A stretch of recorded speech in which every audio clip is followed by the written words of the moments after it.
Hello everybody and welcome back to Sterling Channel 19 as we are back here live at the castle for some Silver Knights Senior Night. Today we have the Lindenwold Lions going against your Sterling Silver Knights here at 6 o'clock time. The weather outside tonight, 65 degrees, winds going around 7 miles per hour, humidity at 72%, and tonight's forecast seems to be rather cloudy outside tonight. Taking a look at the WJFL Royal, we got Clayton at first place, 4-1 in the division, 4-2-1 overall. We have Pittman at 3-1, 5-1 overall. We have Haddon Township at 3-1, 4-1 overall. Gateway Gators, who are 2-2, 3-4 overall. We have the Sterling Silver Knights coming in at 5th place, 2-4 in the division, 2-5 overall. Gloucester Catholic, 1-3 in the division, 1-4 overall. And Camden Mastery at the bottom, 0-4 in the division and 0-5 overall. And I'm going to stop talking for a second. I'm going to let the players do the talking. Let's take a look on who's on the team. Nolan Giles, Jr., wide receiver, Laurel Springs. Eddie Sears, senior, defensive tackle, Stratford. Jaden Davis, junior, linebacker, Philadelphia, PA. Desi Mullen, freshman, left guard from Somerdale, New Jersey. Gary Battolini, junior, quarterback, Washington Township, New Jersey. AJ Panarello, junior, right guard, Magnolia. Renee Camacho, sophomore, middle linebacker, Laurel Springs. Josh Hernandez, junior, running back, Somerdale. Julian O'Donnell, junior, linebacker, Magnolia, New Jersey. Charles Lewis, senior, safety, Stratford. Cameron Johnson, sophomore, defensive back, Laurel Springs, New Jersey. J. Solly Ward, freshman, receiver, Magnolia, New Jersey. Jane Williams, sophomore, receiver, linebacker, Stratford, New Jersey. Riley Cervantes Sharp, sophomore, cornerback, Deffert, New Jersey. Will Nicholas, sophomore, tight end, Stratford. Jermaine Stewart, sophomore, running back and safety, Somerdale. Liam Crawford, sophomore, center, Laurel Springs, New Jersey. Daniel Capobianco, sophomore, right tackle, Lindenwold, New Jersey. Gabriel Torado, freshman, wide receiver and corner, Magnolia, New Jersey. Mason Marvin, sophomore, fullback and middle linebacker, Akron, New Jersey. Declan Winters, sophomore, DN tight end, Laurel Springs. Jeremy Clark, sophomore, kicker, Stratford. Thomas Fitzgerald, freshman, wide receiver DB, Clayton. Joseph Rogers, senior, slot receiver, DB, Stratford. Mason Boyd Neal, sophomore, nose guard, Laurel Springs. And there's the players introducing themselves, but now we're going to take a look at the WJFL United. Going on top is Holy Cross. They're 4-1 in the division, 4-2-1 overall. Kip Academy at 3-1 in the division, 5-1 overall.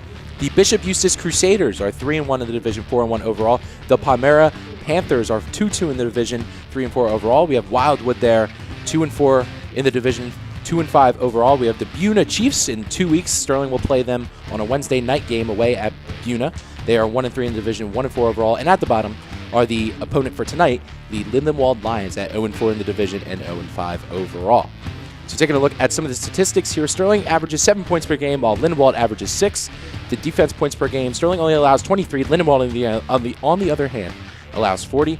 The home away looks like Sterling is 1-2 at home, and Lindenwold is 0-3 away. And the last win versus the opponent, Sterling's coming last year in their opener, and Lindenwold's coming in 2016. So overall, through the history of these teams, Sterling is 79-126. They have a .385 winning percentage. On the other hand, Lindenwold 45-157 with a .223 winning percentage.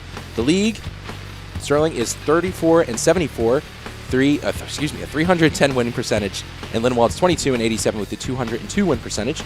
Home and away, Sterling is 39-61 at home with a .388 winning percentage. On the other hand, Lindenwold 19-77 with a 198 winning percentage. And Sterling's last division title came way back in the day, almost the 20-year anniversary of said title back in 2005. And Lindenwold, on the other hand, has never won a division title. So looking at some of the series history, Sterling leads 8-3. Again, the last meeting, Sterling won 19-0 against Lindenwold. It was our home opener last year. Lindenwold last won in 2016, and Sterling has won the last two. So definitely an exciting one tonight. I mean, the atmosphere is great on the senior night tonight. I'm Daniel Leakin, joined by Kevin Schulz and Max Zubak here in the booth tonight. And I mean, guys, we're expecting a really good one here between these two teams. A very competitive game. I mean, how are the thoughts going into this one? Two teams that have absolutely struggled at times, probably Lindenwold more than Sterling, but I think one thing that Sterling feels like they need to do specifically in this game is get around the edge on the outside. They feel like that's an area with their speed that they have an advantage on, and look for them to do that a lot, especially early in this game. I think another thing is there are players that they can utilize on the edge to get things like that going. Like we've seen in previous games, JoJo Carter, a lot of speed. He's scored off of kick returns before. And I think they would be, very wise to use him on the outside because he's got, he can turn on the jets when you need him to. A lot of people on the Sterling team can really turn on the Jets need be. I mean, for example, leading rusher this year, the senior being honored tonight, Terrell Lewis, has 58 carries for 204 yards. His longest is around 18 yards.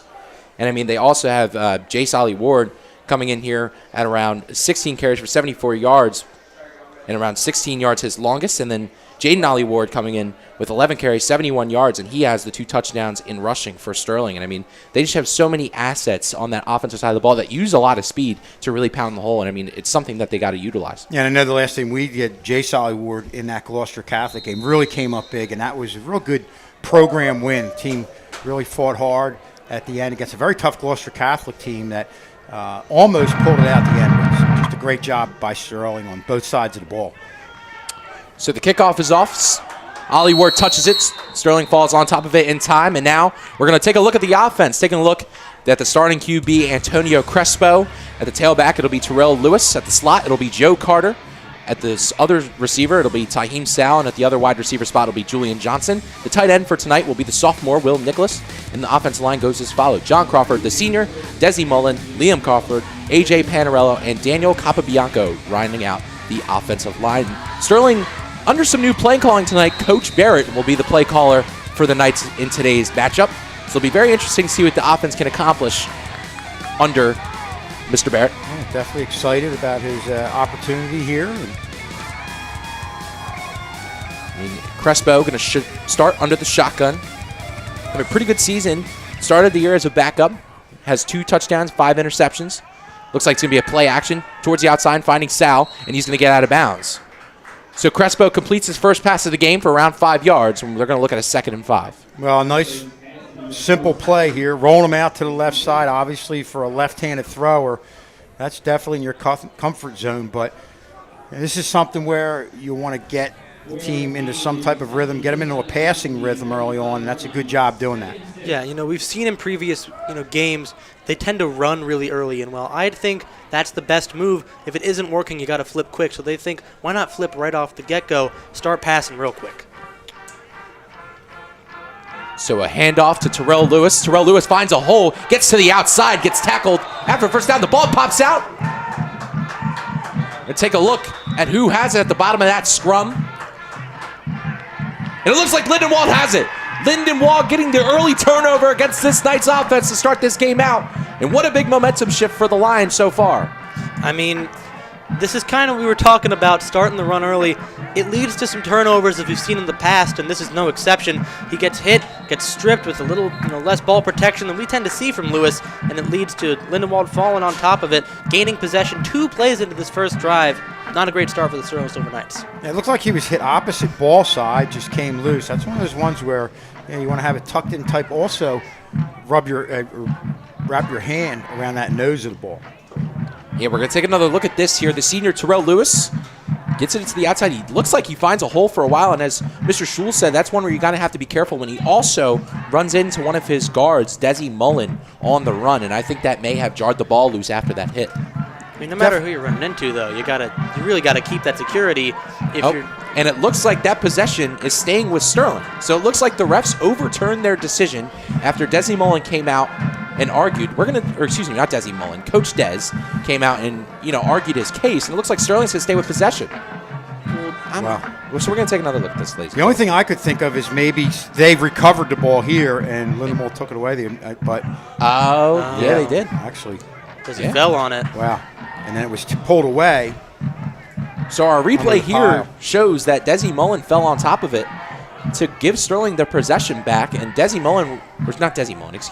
Des went out and argued his case, and looks like he won. So it looks like Sterling's going to maintain possession. The thing I don't understand is where they're spotting the ball. Ball was close, I think close to the 50. Yeah. And now they're spotting back there. So if they say Sterling grabbed it and had possession, you would have the ball at the 50.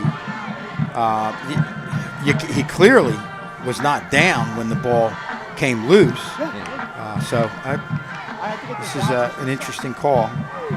It's a weird situation you don't see very often. You know, we were told by Desi Mullen himself he was going to get the ball. I don't think this is how he thought of it. But still, I mean, hey, it worked out in his favor. He has the ball in his hands by the end of a play.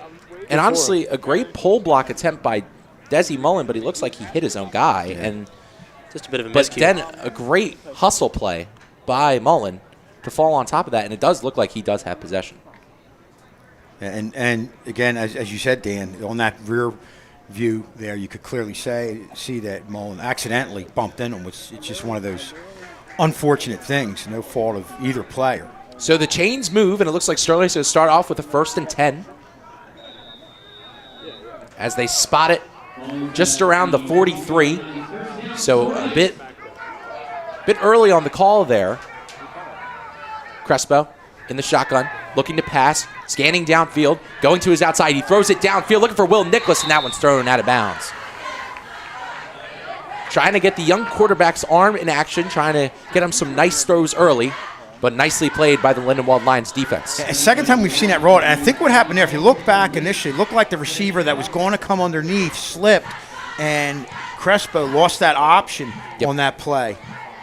The receiver kind of went down a little bit, and you lost the underneath option, and that's something you want to have in that situation. If you only have deep, then there's not much you can do. But again, just an unfortunate slip right there. Play design was good, but stuff like that can occasionally happen. So Crespo in the shotgun. Gives this one off. Bobbled. Caught back up again. And it keeps trucking forward. A lot of extra yards there from Kevin Woodruff. That's a great play there to try and gain some extra yards after that physical contact. I think trying to get that rollout play to continue can lead to some, and also getting the run in. I feel like those are the kind of mix-in plays that makes the play action later on work. I think it's a good idea to start these first few plays, pass then rush, get them on their toes about what you're going to do, then you can double up on the play, do a run, and then another run. It'll catch them off guard if you're in a rhythm that goes back and forth. So a 3rd and 8 approaching the Knights here. Early in this matchup, Crespo in the shotgun. Gives it off. Woodruff trying to get to the outside. Cuts back in, and a nice tackle there by that Lindenwold defense. That right there is number 23, Raven Jackson. Well, you had good seal blocking here and a lot of room. If it was just for Raven Jackson making the play, or Woodruff would have had a lot of room being able to possibly bounce it off to the outside. You see here after the handoff, he's got that hole, but he's also got blockers that just don't really follow him to the outside to really help. One of them advances a little too early, and it leaves the tackle right there for Lindenwold to take. That was a great play by Jackson, facing a 4th down now for the Knights. Looks like they're going to keep the offense back out, so an early 4th down for the Knights here in this matchup. Crespo in the shotgun, ready for the snap. Snap taken, handed off to Woodruff. Woodruff cuts up the middle. Woodruff has to fight for the extra yards, and it's going to be a close one, ladies and gentlemen. We're going to wait for the official ruling. Yeah, the big thing is the spot, and I think they got one that's accurate, if not a little bit favorable. And they're going to get a first down. They're going to move the chains. So a nice run, angry run by Kevin Woodruff to get the first down for the Knights. Those are the risks you didn't really see taken when Barrett wasn't out there calling for the offensive plays. And now that these risks are taken, Lindenwold's taken, a little off their guard, and they get the first because of it. So Silver Knights get a first down. Crespo slowly progressing down the field after that, weird fumble call at the start of the game. Sterling's done a great job of keeping the rhythm up on offense. Crespo in the shotgun, ready to throw this one away. Looking deep. Gets it to his flat, getting to the outside. A nice run there, and staying in bounds. That's a great run there by number 17, Amari Key. Another senior seeing his first catch of the day, and a nice throw by Crespo to get him there. Well, in that situation, you line up trips right to the right side, the wide side of the field. A lot of attention defensively is going to be given over there. Good job having him roll the other way and finding that open area right there to continue to move the chains. A good thing about having Key on a flat like that, he also has the resiliency to get past those tackles, which we saw there. You can see it gets thrown to him. He blows off of one defender, gets off of another, and keeps fighting for more and more yards. So a great play by Key as he lines up with the backfield behind Crespo. Crespo hands it off to him. Key gets up the seam. That's a nice run there by Amari Key. Keeps the ball, and that'll be another first down for the Silver Knights. It feels like they're trying to get less of a whole offense in a rhythm, but by their players individually in a rhythm so they can slowly warm up the whole offense and give option after option to the young quarterback in Crespo. Only a junior, only started for about half of this year, maybe a little more, and he's slowly but surely getting more into rhythm with these players and getting better and better every time we see him out here. Well, I like the fact that you're using a lot of different weapons. They're going to the edge with the runs, rolling out to the outside, but also right there you see them utilizing the off-tackle plays. So it looks like Sterling doing a great job of progressing down the field, has good rhythm in their offense so far in this game. First game under Coach Barrett play call. Sally moves inside. Crespo in the shotgun. Ready to take the snap motions. Hands it off. Looks like JoJo Carter tries to get to the outside. Slips. That's a tackle for loss right there. That's a nice play by number 5, Tazir Hawkins, to get to that outside quickly. Well, one weak point of this Lindenwold defense is their inability to get to the edge. And you've seen Sterling get out there a few times for some good runs. But I think what you had here was good upfield pressure on the outside. Once you force Carter to go back, the play's pretty much over from that point. I like the play call idea, but again, I feel like it's better for the Sterling team to do what they've been doing prior to that play, and that's get someone either on a route to the edge or run through the inside into the edge, rather than try to get like a jet sweep type deal going to get them back and around, because it's really counterproductive until you get profit off of it. So Crespo hands it off to Woodruff. Woodruff getting to the outside. Woodruff cutting inside. Woodruff to the 5. Touchdown! Sterling, there is a flag on the play.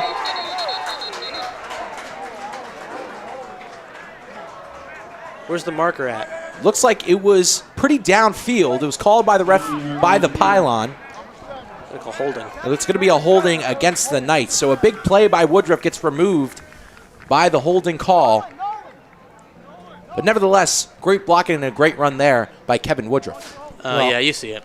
The one fortunate thing is the holding was down towards the end of the run, so it's not like you're going to come back where they had holding in the backfield and it would really take them back. So unfortunate, but with the Sterling offense, other than a few glitches with the penalty right there, the fumbles, for the most part, there's a lot of positive things going on here in the execution of this offense. Yeah, it kind of gets his fingers a little bit underneath, under the pads It there. looks like it was number 7, Nolan Giles. Yeah. And a lot of room right here. You see, he's right on the 15 right now, blocking that defender. I think he does get him a little bit. Yeah, you see that on that right side. So an unfortunate takeaway of points there for the Knights. They would have started off the game with some momentum. But now it looks like... So it looks like Crespo in the shotgun once again. Pretty tight formation. Drops back, looking for Will Nicholas. Will Nicholas to the outside. Trucks through a couple defenders. Hangs onto the ball. That's a great play there by Will Nicholas to get to that outside. I like the idea, right? I do like the idea of trying to get to this young tight end, get him involved and into the the flow, the motion of the offense. But I think that just wasn't the right route for him. Still inside the 20, Nick. Inside the 20. So it's going to be a first down here for the Knights.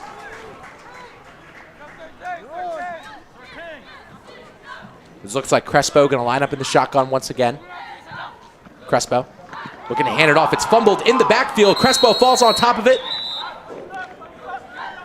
And a great heads-up play there by Crespo to fall right on top of it, because that could have been a major bad play from the Knights. And that's been a problem with them losing some balls, not able to keep their hands on balls. Obviously, had the one unfortunate one that inadvertently got knocked out, but Sterling's really got to make sure they keep hold of the ball, especially with the great job the offensive line's doing up front and with a lot of the real nice holes you're seeing off tackles.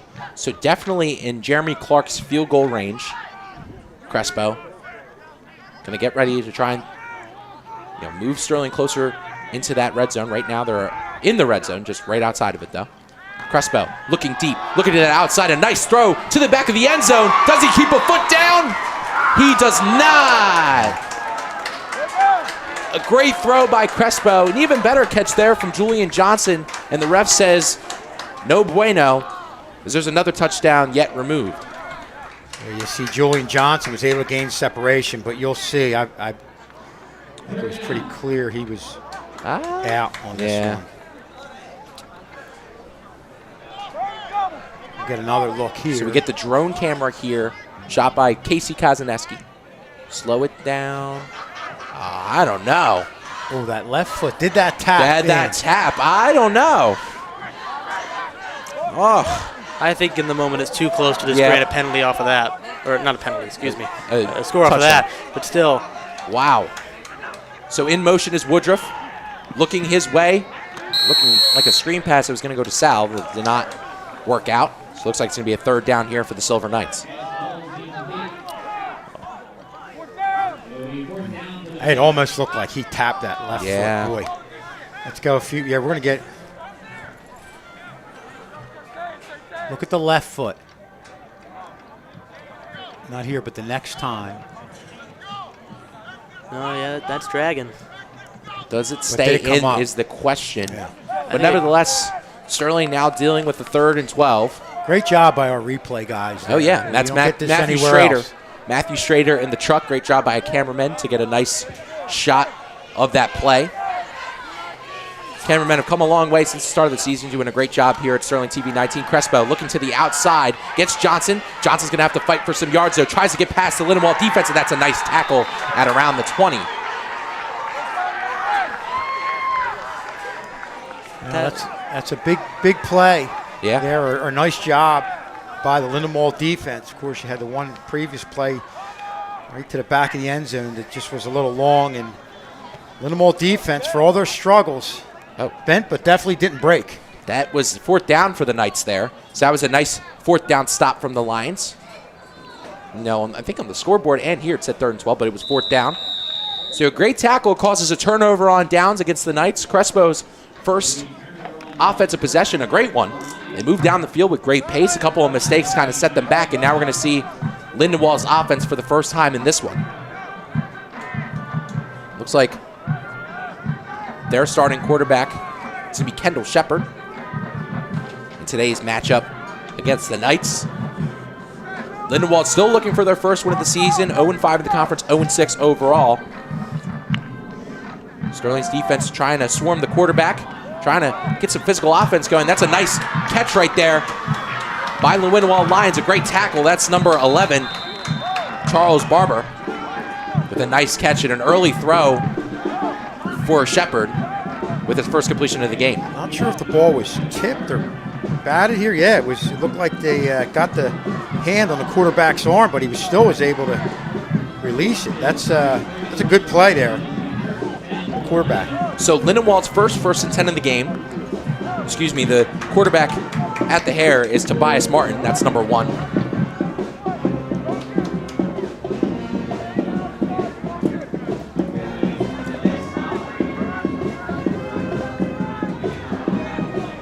So 1st and 10 for the Lindenwold Lions. Sterling showing pressure. This one given off and quickly swarmed by the Silver Knights. The Knights defense all over it as the whistle blows, and that's a tackle for loss there for the Knights. And I think it's inherent in the defense here now to come up with a real good job in trying to maintain the field position that the offense created.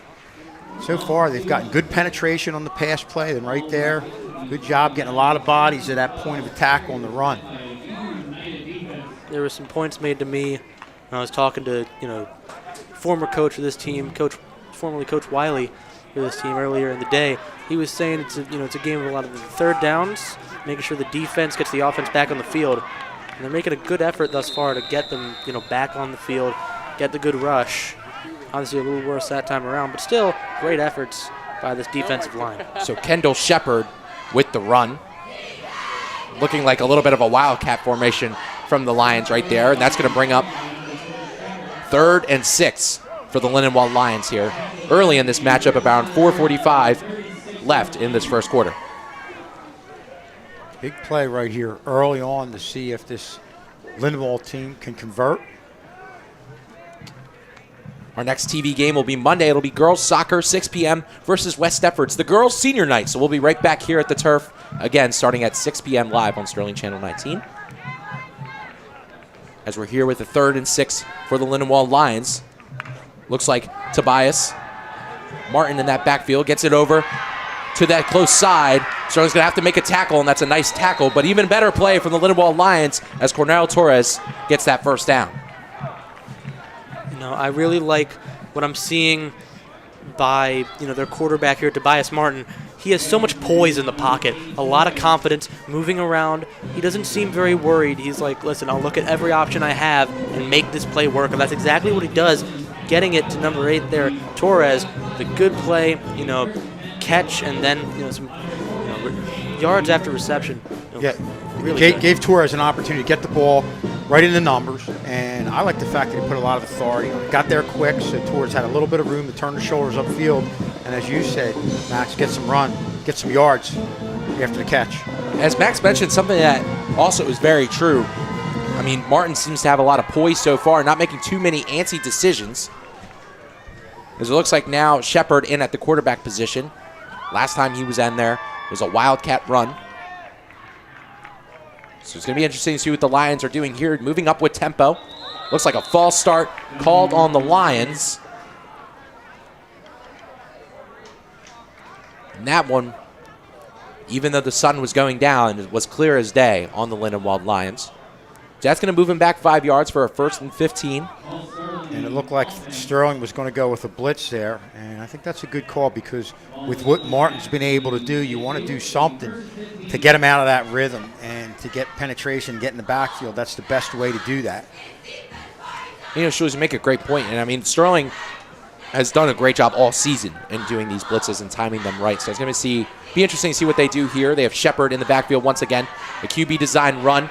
Nice tackle there by Julian O'Donnell to get quickly in that backfield.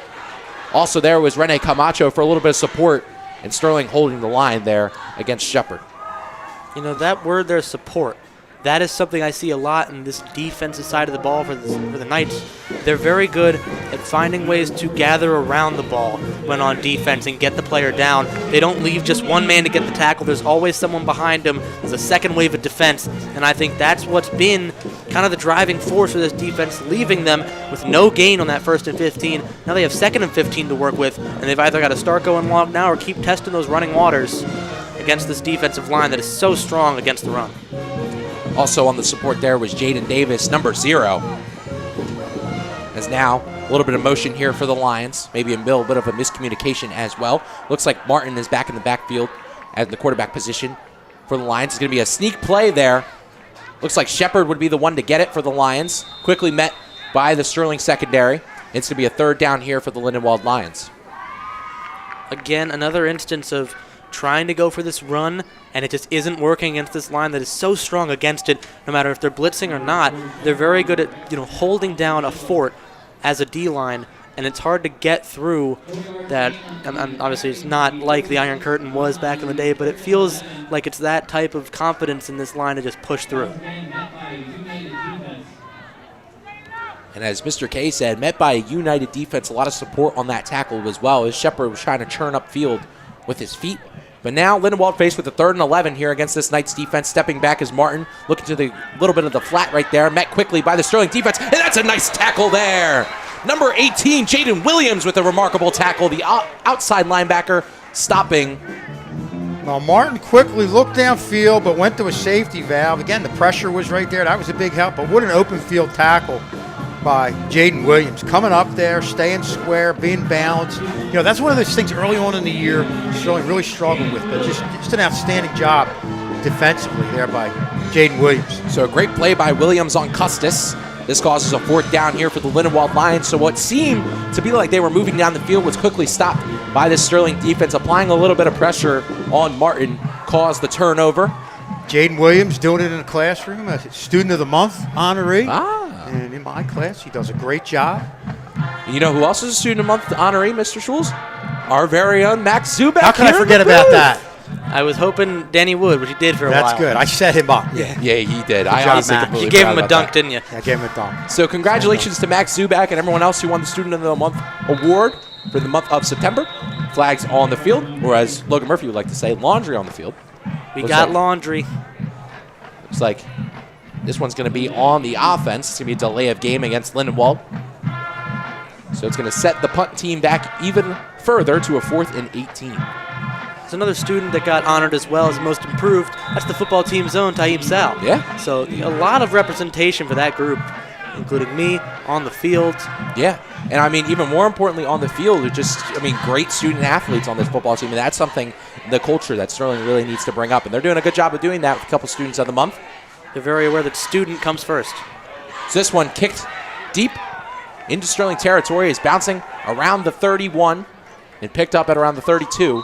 So Sterling's going to get some pretty good field position starting into the second quarter. And I mean, a good first quarter for the Knights because, I mean, great on offense and stop this Lindenwold offense on defense. So two pretty good possessions from both sides of the ball. And we're going to take us to break here. Second quarter action coming up right after this.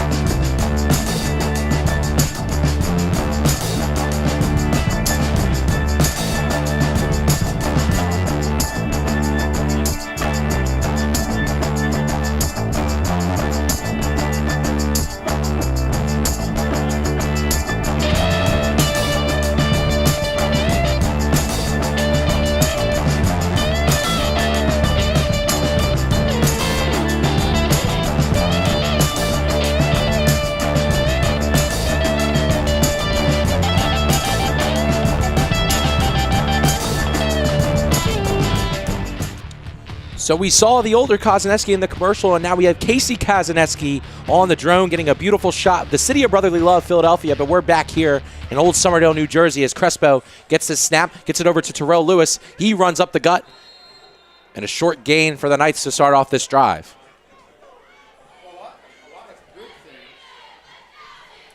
A lot of good things went on in that first quarter with Sterling moving the ball, getting first downs, but the mistakes are what killed them. You had a few fumbles, and then you got to the point where, in the end, actually was a mistake. It was a stop by the Lindenwold defense, but you want to look for a more crisp drive, eliminate the penalties, and hold on to the ball. I feel like while play calling was almost flawless, it was that fourth down that we thought was a third down. And I think that the third down for Lindenwold showcased this issue with some of the play calling on both sides, is that sometimes they do a little too safe of plays. They don't get the yards they need. So now Crespo in the shotgun. Hands it off once again, bobbled by Woodruff, but he fights for some extra yards and puts Sterling in a pretty good third down position here to try and get another first down.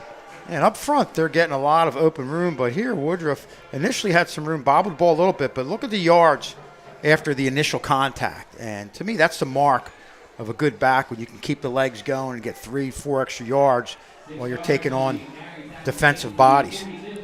Just a good player in general can get third down situations to be short like this. Got a 3rd and 1, possibly even 3rd and inches type deal going on. And I think that's the best you can do. If you have a short third down to go off of, you have a much better chance of continuing this drive. So Crespo in the shotgun. Gets the snap. Gives it off to Woodruff. A nice block there by Diesel Desi Mullen and gives Kevin Woodruff that first down. Injured Knight holding the thigh. Popped right back up. Pops right back up. So just a little bit of a scare. Still. That was leading receiver Taim Sal. It was 145 yards on the season, and that's a first down for the Silver Knights here on this Lindenwold defense, supported by that pulling guard block there from Diesel Desi Mullen. Yeah, well executed. You saw him wait for Mullen to get ahead of him. Mullen just had to get a body on the defender. You know, a lot of times it's just a matter of getting a shoulder. You don't have to blow him out and knock him on his rear end. Just get a body on him. He was able to do that, and they're able to get the first down. So Crespo back in the shotgun once again with a new set of downs here in the second quarter. 9:45 left to go. 0-0 the score here on this Friday night. Crespo looking deep. Looking for Johnson, and that one picked off by Lindenwold. Going the other way, that's number 11, Charles Barber. And he falls. And there's a penalty marker on the field. So a severely underthrown mistake by Crespo. Gives Barber his first interception of the game, and Lindenwold possession at around half or midfield. You know, this is kind of the growing pains you see in the first season of a starting quarterback. He takes a little, a bit too many of those types of risks. If you take a look here, he goes through, he flies, he gets the ball to fly, but it goes to the wrong outfit. However, there are some flags on the field. I'm not quite sure what for. They're being discussed currently by the refs on the field. Well, one thing we've seen with Julian Johnson, he's been able to gain separation. And I think that's what Sterling was looking at right here. I think he, honestly, Schultz, I think he did. It was just underthrown. It was that's it. It was underthrown. And you saw he gained separation in the throw to the end zone. It was to the back of the end zone. So it's a personal foul against Sterling. Unsportsmanlike conduct called on Lindenwold. So they're offsetting penalties, and it'll be a first down here for the Lindenwold Lions. We're taking a look at an example of what these Lindenwold Lions can do, and that's make safe plays into something more. And while it didn't quite happen on that time around, I think the safest plays are the plays where Tobias Martin's in the backfield for them, in the pocket. And as you see here, the good interception. Well, the separation is there. The ball just isn't there. And as we mentioned, definitely a little bit of unnecessary roughness right there on Sterling. That one would be on number 75, Liam Crawford.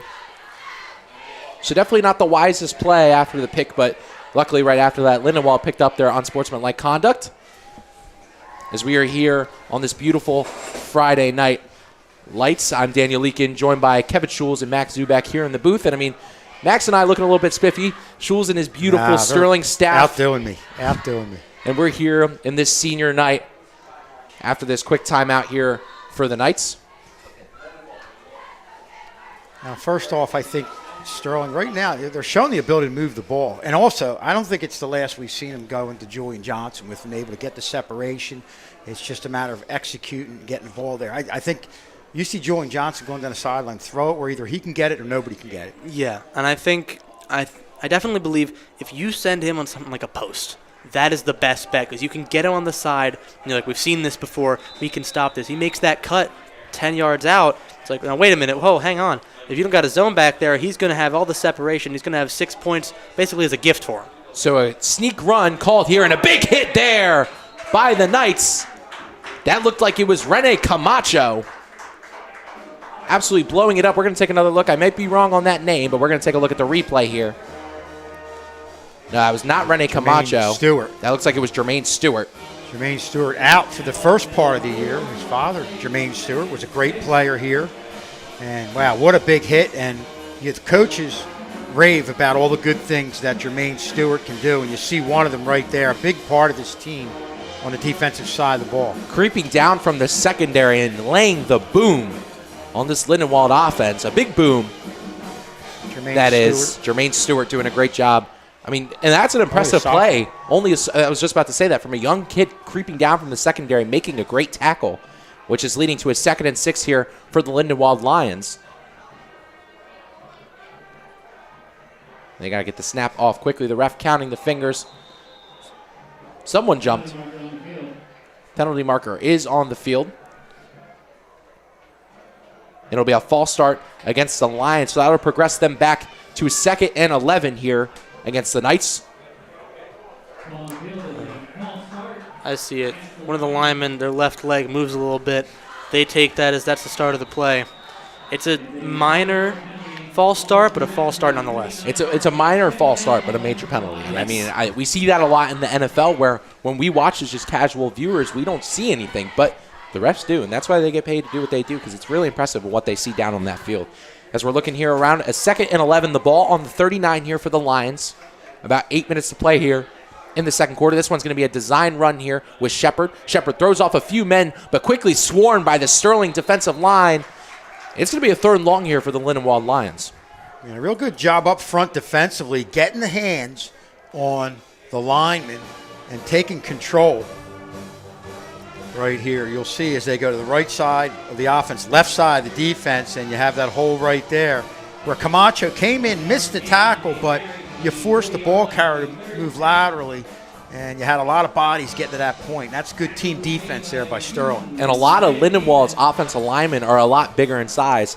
And, I mean, Will Nicholas quickly gets over from that far side to make the tackle. I mean, that's just very impressive to bounce back and make that easy tackle. So now it's going to be a 3rd and 10 here for the Lindenwold Lions. Around 7:13 left to play in this second quarter. Their second possession of the game off of a pick by Barber. And they're looking deep. They're looking deep. Sterling's defense trying to get there quickly. And a big sack there.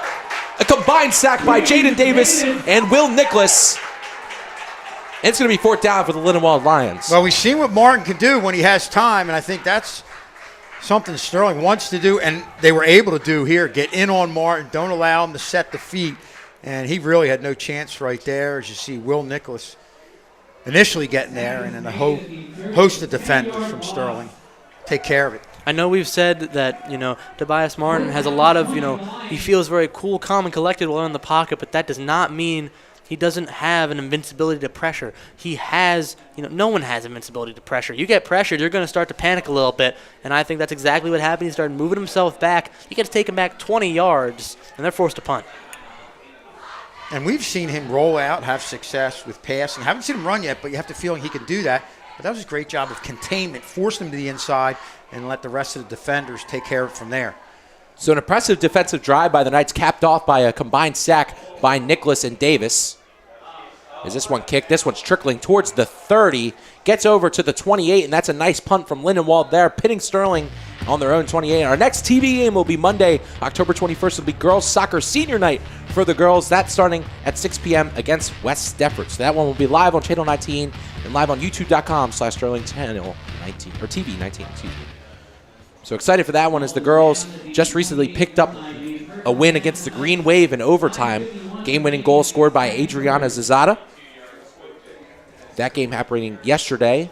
And the girls obviously have had the injury bug, lost some people last year, but and this year. Definitely, and this year. And they're definitely a team that I think is going to be scary for anybody to play once you get to the playoffs, especially with all the playoff experience some of the girls have from the run last year.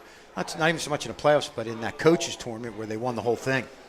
So the last drive, Crespo threw an interception, looking to bounce back on this one. Under center.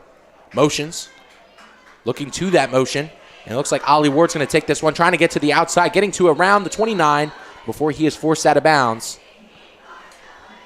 And a pretty solid run there by Jace Ollie Ward. Only a couple yards for the Knights. And I think the play was really made there by the penetration up the middle, forcing Ollie Ward back to go back about 5 yards, giving the defenders time to get there. I think that play is run clean. You don't have that pressure up the middle. Ollie Ward could get around the edge. So 2nd and 9 here coming for the Knights. Ball spotted on the 29-yard line. With about 5 minutes and 43 seconds left to play in this second quarter. 0-0 the score.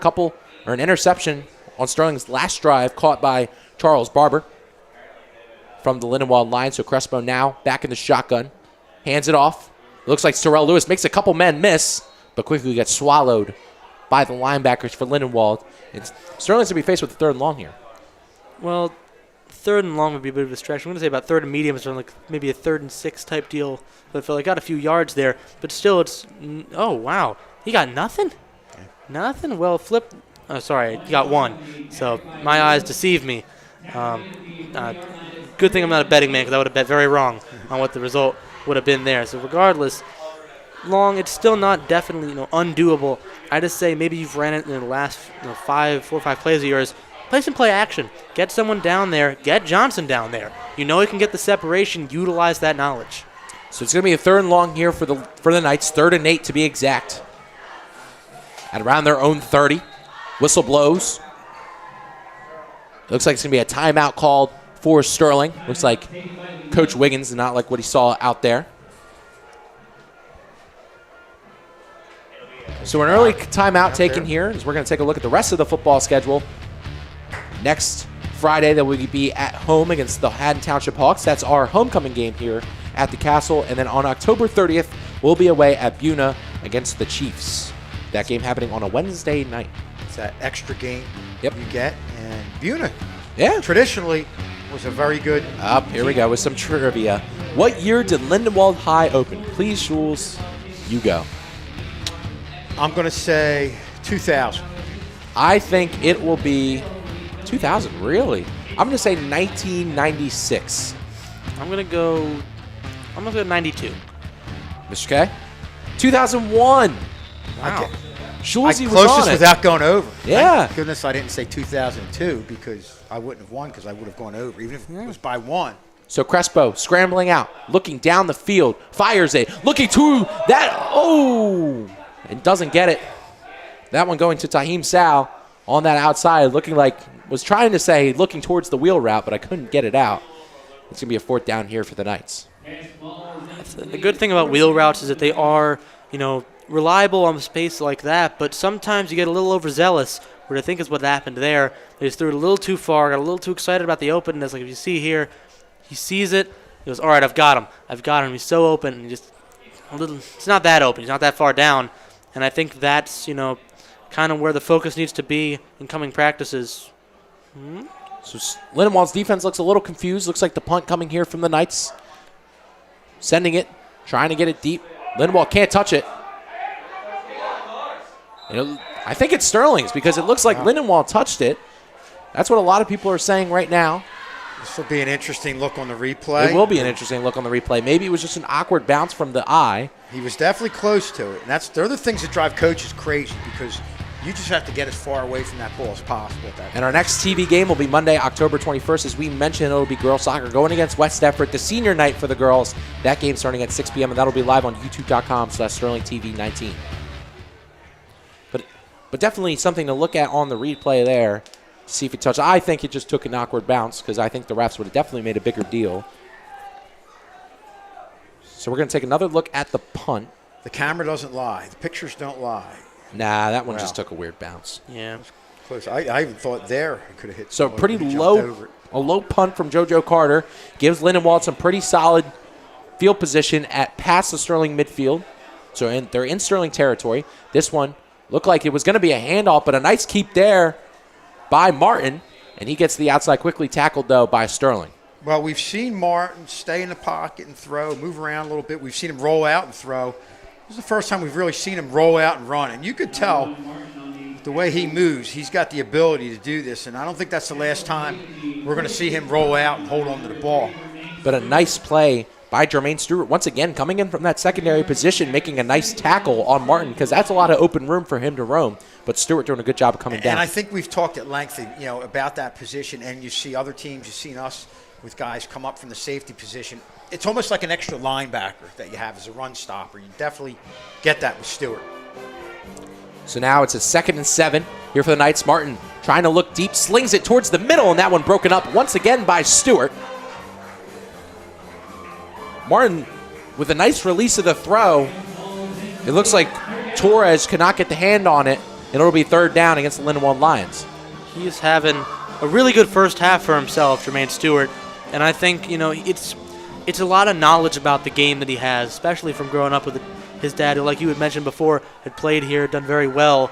And I think if you have a figure like that in your life to learn from, you're going to go into games knowing a lot more than the opponent thinks he does. He's also only a sophomore. He's got a couple more years, to put under his belt.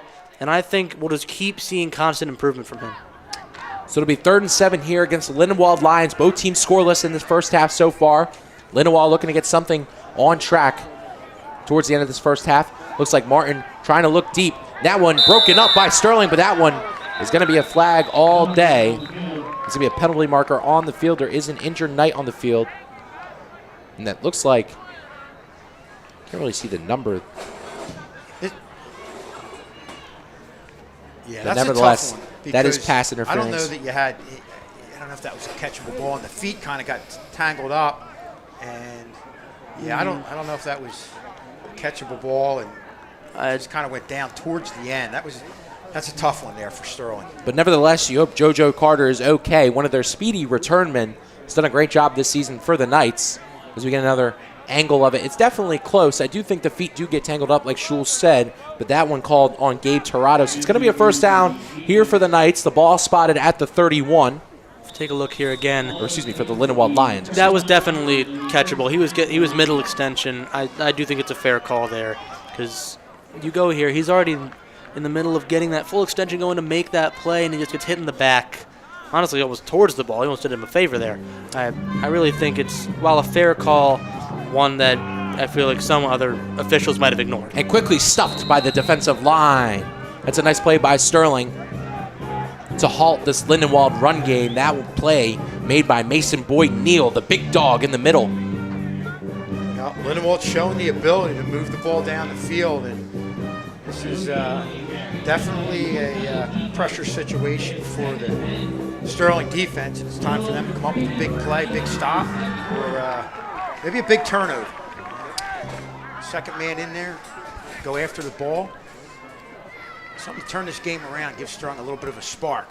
So Boyd-Neal, definitely trouble trying to run up in the middle against him. Looks like him and Eddie Sears are playing that middle defensive tackle role today. So now Lindenwold faced with a 2nd and 10. Looks like Martin still stays in the backfield for the Lions. They have tried a few design runs off of the Wildcat formation. Martin slings it past the Sterling defense, and that one broken up. A great play there by Gabe Tirado. And there is a penalty marker on the field.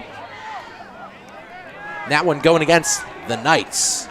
I mean, you see here, I guess you don't get the angle from there, but that was centimeters away. And I mean like this close to an interception. What's this called? And that one is going to be roughing the passer called on the defense. So another crucial mistake on defense gives Lindenwold some solid field position once again, and the ball's going to be placed on the 16-yard line. So Lindenwold, their first time encroaching on the red zone. You know, I had thought it might have been something like that after seeing as the play went. He gets the ball out just a little late, and while it's definitely a closer call than expected from hearing a ref in the passer, some of them can be pretty blatant. This is a good angle. Yeah, you take a look here. Throws, and then, just bumps into him. It's in the face. Went a little high, too, so that obviously played into the call being made. With or without getting in the face of the quarterback, though, that's going to get called. So now it's going to be a 1st and 10 for the Lions in the red zone. They're looking towards the middle. That one broken up by Camacho. Almost a big play that could have went the other way for the Knights.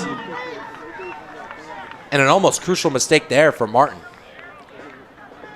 Yeah, and Martin gets rid of the ball very quickly. He's got a tight spiral, but in that tight area, especially when there's a lot of bodies defensively around, you want to get the ball right in the numbers, and the last couple passes have been thrown behind the receivers.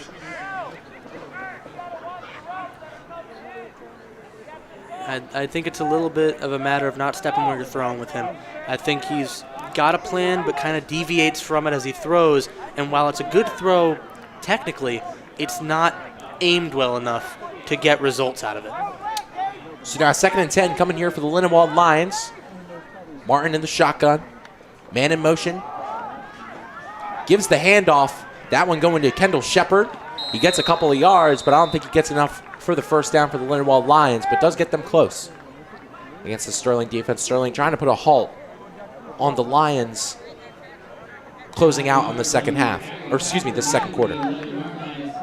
Not a bad call after a couple of pass plays, keeping the defense honest. So there's 2 minutes left in the second quarter. Lindenwold faced with a 3rd and 5, ball on the 11. So encroaching on the Sterling end zone. Lindenwold trying to get some points on the board before this half comes to a close. Sterling looks like they're going to set the line with 4. Martin ready to get the pass, tries to fire towards the outside. Well, one-on-one here.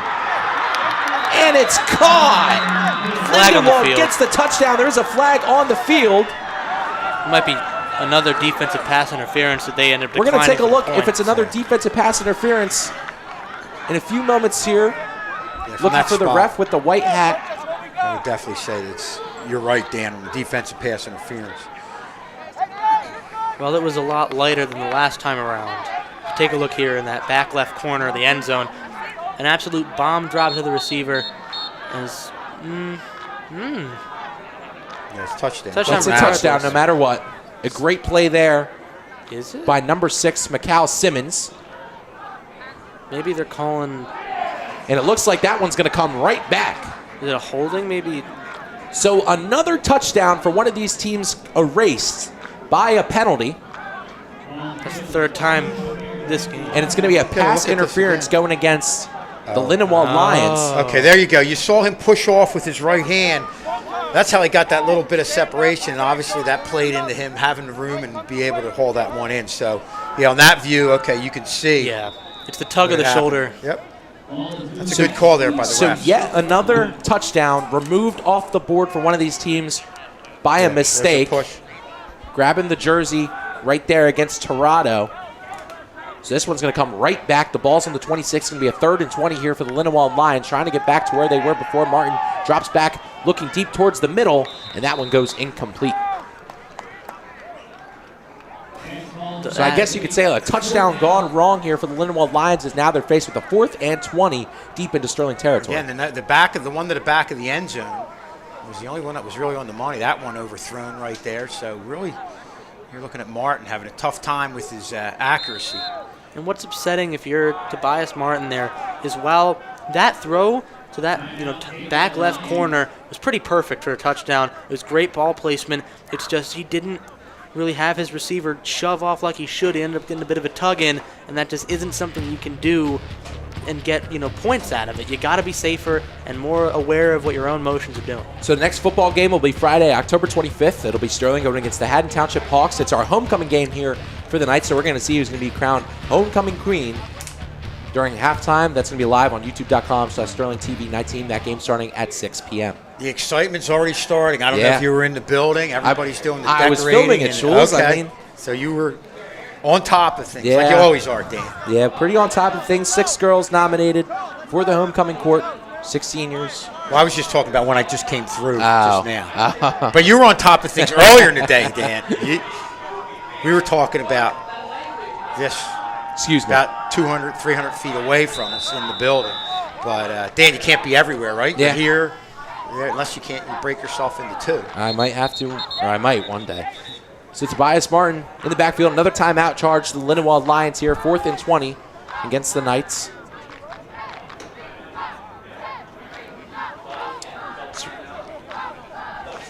So we're going to take a look at another trivia question. On April 23rd, 1929, Clementon Township was eliminated. It was broken into 5 municipalities. Can we name them? No. I can name, well, I know Hynella is one of them, I think. Is Stratford. Is Somerdale? Somerdale. Magnolia, and Laurel Springs. was Laurel Springs part of it? Lindenwold, Pine Hill, Pine Valley, Somerdale, and Hynella. We got 2 of them. Yeah, so we were looking more in the who is Sterling region, and now Lindenwold going for it on 4th and 20. This one stripped out on the ground, scrambling for it. Does Sterling maintain possession? Nevertheless, a great play by Jaden Davis. Lindenwold maintains possession. A penalty marker is on the field. That one looks like it's going to go against the Lindenwold Lions, so Sterling going to decline that. It's going to be holding called on the Lindenwold Lions. That penalty is declined, and now Sterling will have possession after a big 4th down stop there from number 0, Jaden Davis. It's the 2nd sack of the game, and it's a huge one. It's a strip sack. It honestly can't grab the ball in time, but regardless, they get possession. They get it around the 30, and this is huge. You have about 80 seconds on the clock without stops, obviously. And I think you really got to start driving, get points, and then momentum, as that goes. If you have 7 by the time this half is over, you're over the moon. You're going, all right, we got this. They get the ball, but our defense has been good. So now Crespo ready to throw this one away. This one gets over to Ollie Ward. Ollie Ward tries to put a move, quickly tackled. Sterling's going to have to hurry up here with time ticking away. Only 2 timeouts. I think Sterling's going to go with just some short, pretty safe plays and maybe get it to the 50-yard line and get a little more aggressive from that point. Limited amount of time, but still a decent amount of time at that. So Coach Barrett's offense trying to pick up some momentum towards the end of this first half. Looks like Crespo's going to go in the shotgun once again. Sally and Johnson on the outside. Ready to hike this one away. Gives it off to Terrell Lewis, one of the seniors, and quickly swallowed by Lindenwold's defensive line once again. Time ticking with around 40 seconds left, and a timeout is called with 38 seconds exactly on the clock. I mean, it's a good idea to try and get the run to someone you know can get those yards for you. It doesn't work out that time around. It was either it worked out for you and he gets out of bounds off of a nice long run, or it doesn't. You have a 3rd and long and you got to take that time out. You only got 1 left in the few seconds remaining for you to work with. But I think it's still doable. You just got to call the right plays for a 3rd and 10. So the Friday night lights in full effect here at the Castles. The overhead lights have officially turned on the beautiful turf field. The weather is getting chillier out as well, so we can tell we're getting deep into football and soccer season. Both soccer teams with a big week this week, the senior night for the girls, and a big, big game for the boys on Wednesday against Haddon Heights. Yep, that one could be a division battle game right there for the division. Haddon Heights is one of the top, or not the top, if not the top team in Group 2. So a team that has really come on. I don't know if a lot was expected of them this year, but doing a good job. So Sterling now at around the 3rd and 10. They haven't moved much on this possession so far. Crespo looking deep for the one-on-one here with Johnson. Johnson has to keep going, and that ball was in his range, but that one falls incomplete. So it's going to be a 4th and 10 late flag here, but there's a late flag here. Interesting. It's going to be interesting to see what goes on here. Again, we're looking for the man with the white hat. Ref coming over to explain the call. Sterling's offense staying on the field. Lindenwold's defense doing the same. Both refs taking notes, keeping track.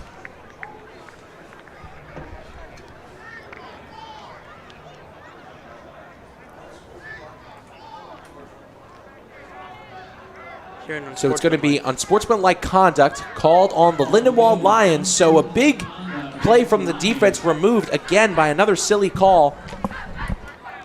And it's going to be 1st and 10 for the Knights with time winding down with about 31.6 seconds left in this second quarter.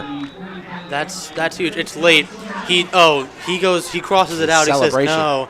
So Crespo in the shotgun looking for a screen. That one bobbled by the Lindenwold defense. So what Max is saying is he kind of does a signal towards Johnson. We're going to let Max explain it here. Yeah, so he stops Number here. 11. He crosses the arms. He says, no, you do not have that. And the ref sees that, goes, that's unsportsmanlike. I'm not sure how unsportsmanlike that is. We see, I mean, Max and I have covered a ton of games together so far this year. It's been a great job being my broadcaster. But again, we see a lot of like these taunts and a lot of these unsportsmanlike, but that's just part of the game sometimes. And I mean, that one's one where I'm like, especially in such a high crucial situation like this one, that one's one I'm kind of iffy on. But nevertheless, Sterling gets possession. 2nd and 10 here with about 26 seconds left in this second quarter. Sally in motion. Crespo drops back, looking deep, fires towards this outside, looking for Sally once again. It is picked off once again by the Lindenwold Lions. And another underthrown ball. Going to be the curse here for the Knights as that one's picked off by Torres on the Lindenwold Lions. I mean, we had mentioned Torres before as someone who's, I think he has both picks for this game thus far for the Lindenwold Lions. And it's another instance of you've got a man open, but you just don't throw it with enough power to get it to your guy, especially someone like Taimi. You really got to be careful with him going long because he doesn't really have the size like Johnson does or Giles does to get up there and really beat the man height-wise. You got to find him on those slant routes that lead to yards after the catch. And that just didn't happen there, but a little too much faith and not enough power in his arm. And that leads to the second interception, also by Torres. I think he has both this time around. So Sterling once again looking for the deep ball. The ball severely underthrown by Crespo. It's his second turnover of the game. Lindenwold setting up shop at around their 18. 16 seconds left to play in this second quarter. Both teams scoreless as well. Take the knee. Looks like the whistle was blown before the play was called. I think they iced the victory formation. Now maybe it looks like... Nope. Maybe the ball's lined up wrong or something? No, they're just going to let it run out. Yeah, I think they get the clock right. So that's going to tick down to the end of this first half. So 0-0 the score here. A bit of soccer knowledge right there, but 0-0 the score nevertheless. We're going to go to break here. We'll be right back at you with some second half action right after this.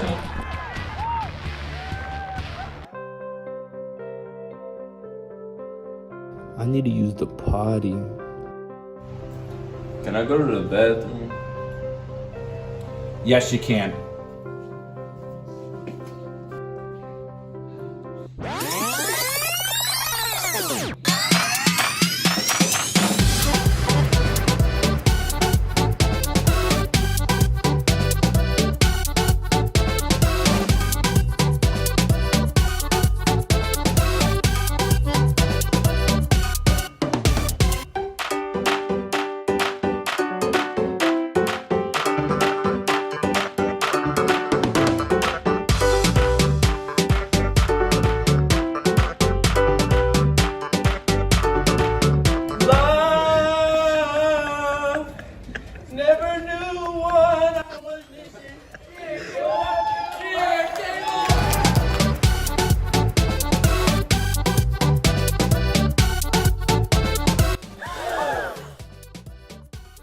I wasn't even gone for that long.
I could really use a bev right now.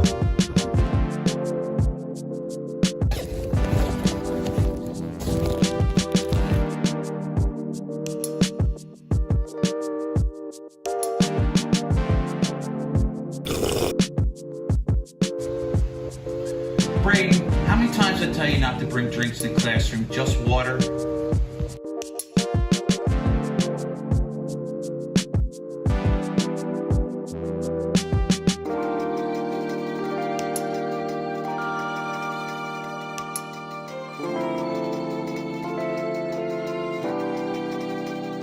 Pregame, how many times I tell you not to bring drinks in the classroom?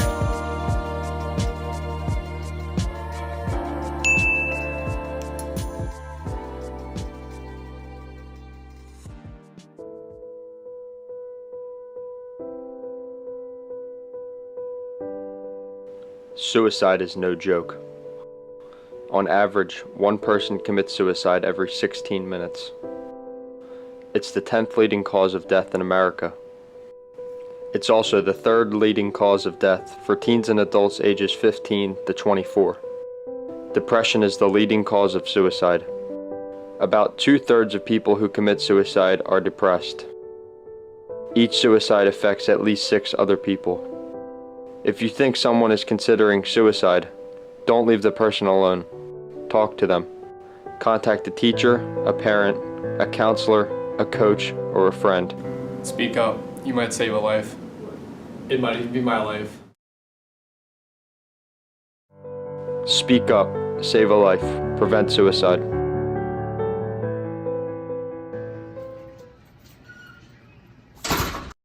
Wake up. Today's gonna be a good day. Wake up. Today's gonna be a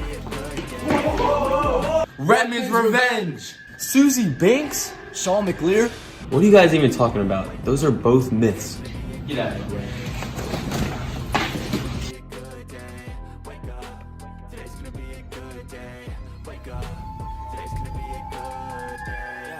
Set your affirmations, aspirations. Out to do the aftermath of preparation. Good food, good mood, blood in circulation. One step at a time, yeah, that's how you make it. Set a goal you control and the steps you take 'em. I try to pick one thought, have some concentration. And if I make a mistake. Young man, they try to tell you.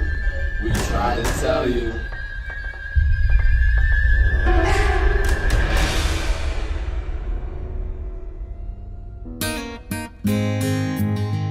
They said I couldn't dream. Called me a piece of trash and said that's all I'll ever be.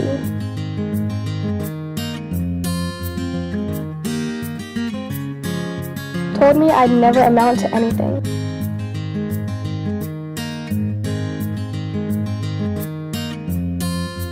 Or help anyone.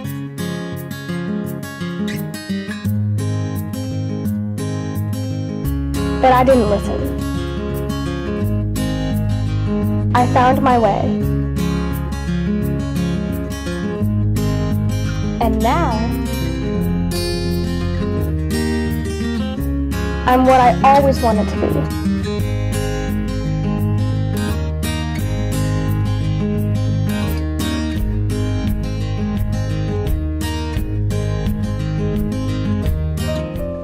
Dude, you trying to win some big money tonight? Yeah, they don't call me Johnny Wiggles for nothing.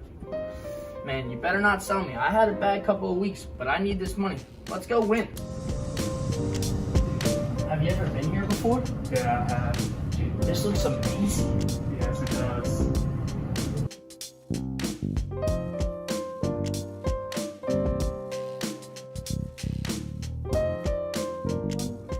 Welcome to Nightlife Casino.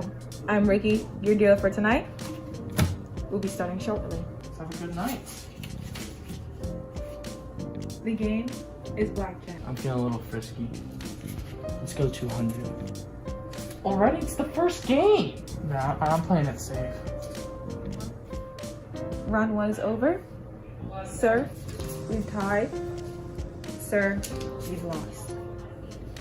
The next round will start in 10 seconds. I told you not to go all in. What are you doing? I'm doing what's right. I'm going all in. You're nuts. That's all your allowance. That's all your money. You're gonna go bankrupt. Man, I know.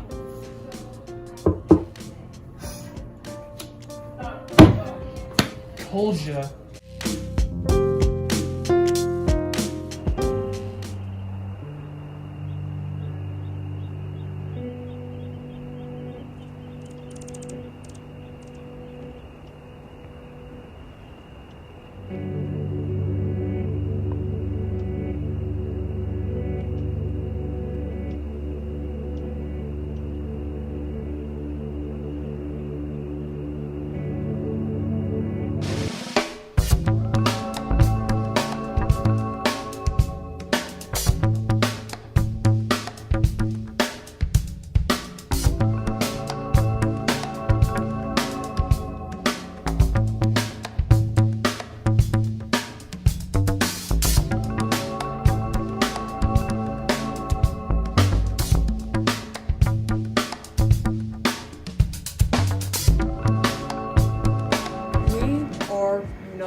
We are united. We are united. We are united. We are united. We are united. We are united. We are united. We are united.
Adam, you okay?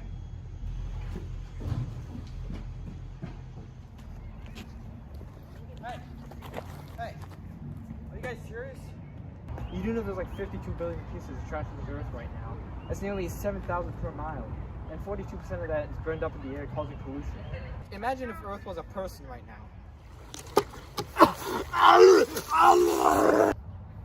Dude, you have Google and Planet in your brain? How do you know that? Don't worry about me. Worry about Earth. Oh, dude. Dude, I can't believe that. Hey! Thanks, man. I appreciate it.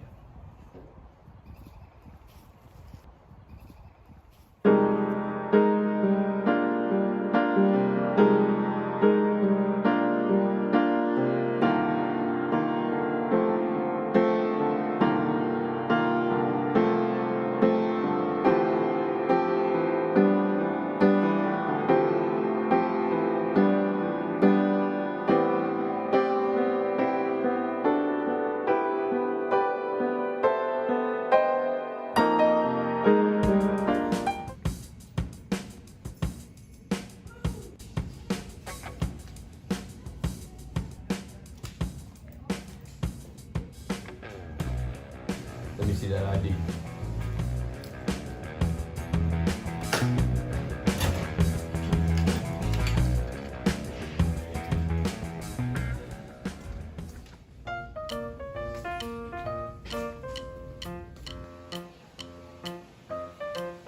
Let me see that ID. I guess I forgot it. Yo, answer. Wait, no, come on!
Can I go to the bathroom?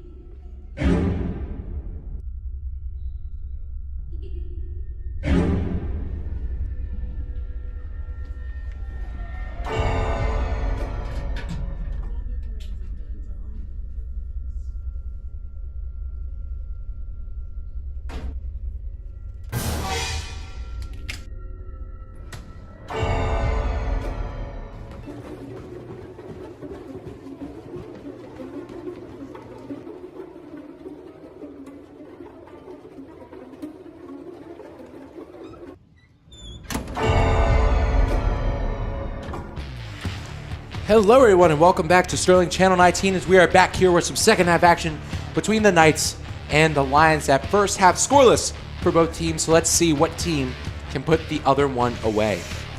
Thank you for joining us. I'm Daniel Egan, joined by Kevin Schulz and Max Zubek here in the booth. And I mean, guys, both offenses went quiet in the first half, but it didn't really feel like it on the field. Both teams had some pretty lengthy possessions. I mean, what did you guys see from both of the teams out there? Well, there was mistakes along the way. Both teams were able to drive the ball down the field, got the ball within the 20-yard line, but that's when, in both situations, the offenses just kind of sputtered. And I think you're looking at two teams offensively that are doing some good things, but not really consistently playing with a lot of confidence. Yeah, and I think while there's confidence in some plays, the next play it just kind of loses. It's kind of like they have a meter that fills up over the drive, and then once they use it, it's like, well, we don't got any confidence now. We can't go through the rest of this drive. They either get intercepted, in some cases, they fumble the ball. In other cases, it's been a loss of the turnover battle for Sterling that I think has really been what has been making them kick themselves. You've had 2 interceptions now thrown on plays that I feel like you're entrusting too much on still pretty new, not entirely new, but still decently new to the starting quarterback position in Crespo. You can't have him throwing all these long balls. You have to have routes that cut for him so he has open space to work with instead of kind of throwing it up and praying it lands in the right hands. And I mean, realistically, Max, your point, you made you made a strong point about how Crespo hasn't had time, but you kind of intercepted it with decent amount of time. You got to take it from a wide perspective. This is Crespo's first year as a starter quarterback in a high school position.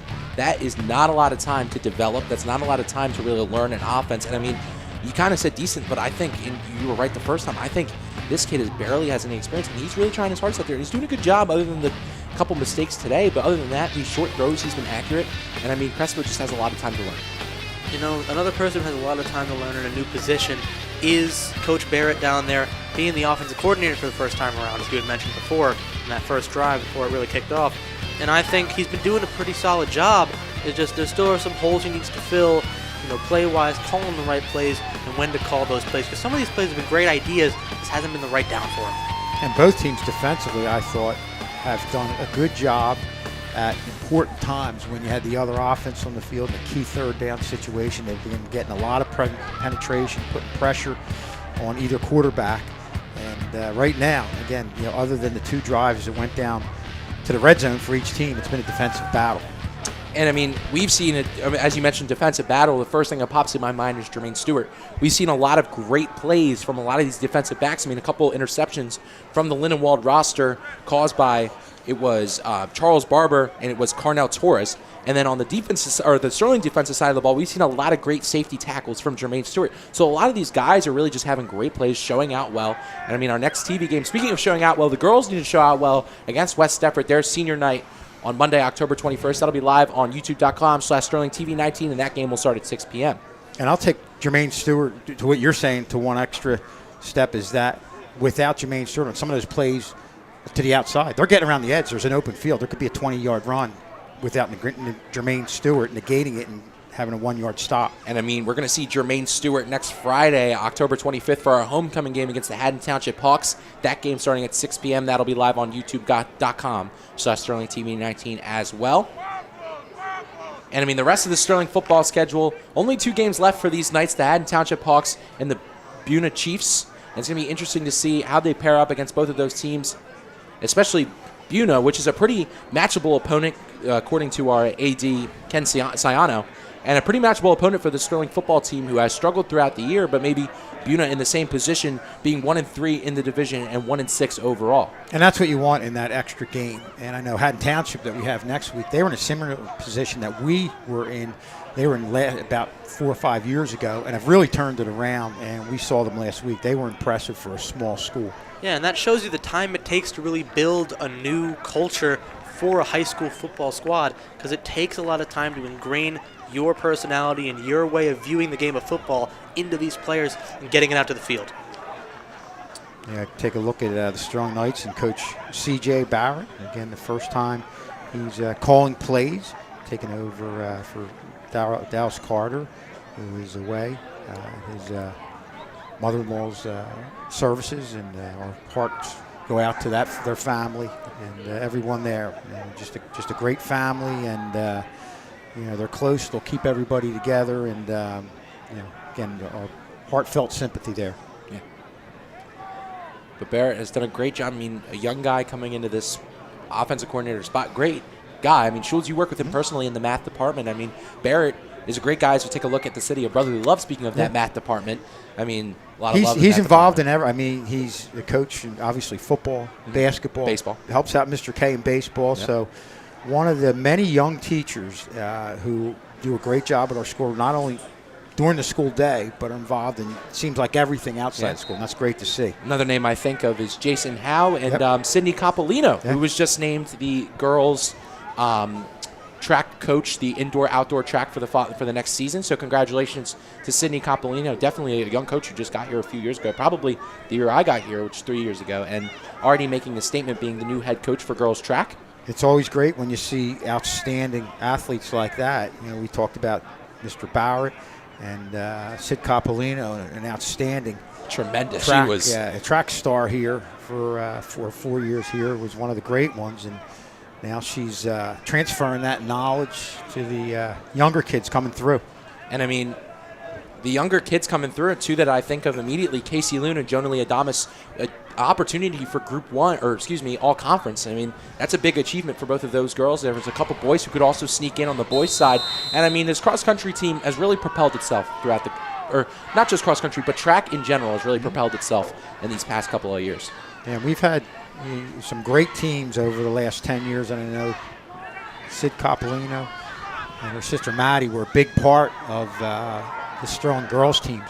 And not only that, but her sister Kara Coppolino as well, who's running Division I track at the moment as well. But we're back here at football, getting this third quarter underway between the Lindenwold Lions. Again, I'm Daniel Leakin, joined by Kevin Schulz, Max Zubek, here in the booth for these Friday Night Lights in mid-October.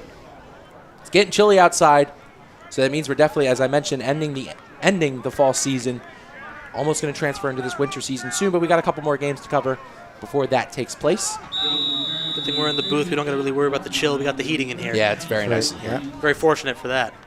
So Tobias Martin back at quarterback here for the Lions, but it looks like he's going to take a seat for this first play, and it looks like it's going to be Kendall Shepard at the quarterback spot.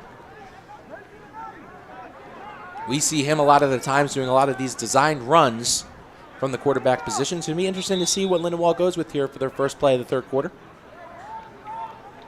Looks like maybe a dispute about the football. They get a new ball. Well, you have to think with this change, Danny, and you kind of led us into it, that it's probably going to be a more run-oriented attack here for Lindenwold. So it'll be interesting to see what they do with their first play in the third quarter here. We're about to get this one underway.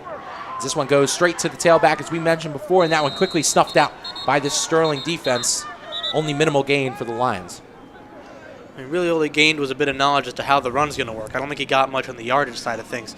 And I think, obviously the run had worked prior, as we see here. It's a quick, direct snap to the tailback, and it goes nowhere. It's a good example of this constant collaboration that we had seen in the first half from the Sterling defense as well. They're good at, finding where the run's going to go or where the pass is going to go. We didn't see any penalty, I don't believe. But it looks like there is one, and it looks like Lindenwold's going to get backed up here to start this third quarter. Maybe a bit of a holding. It's going to be 1st and 15 at the 33-yard line.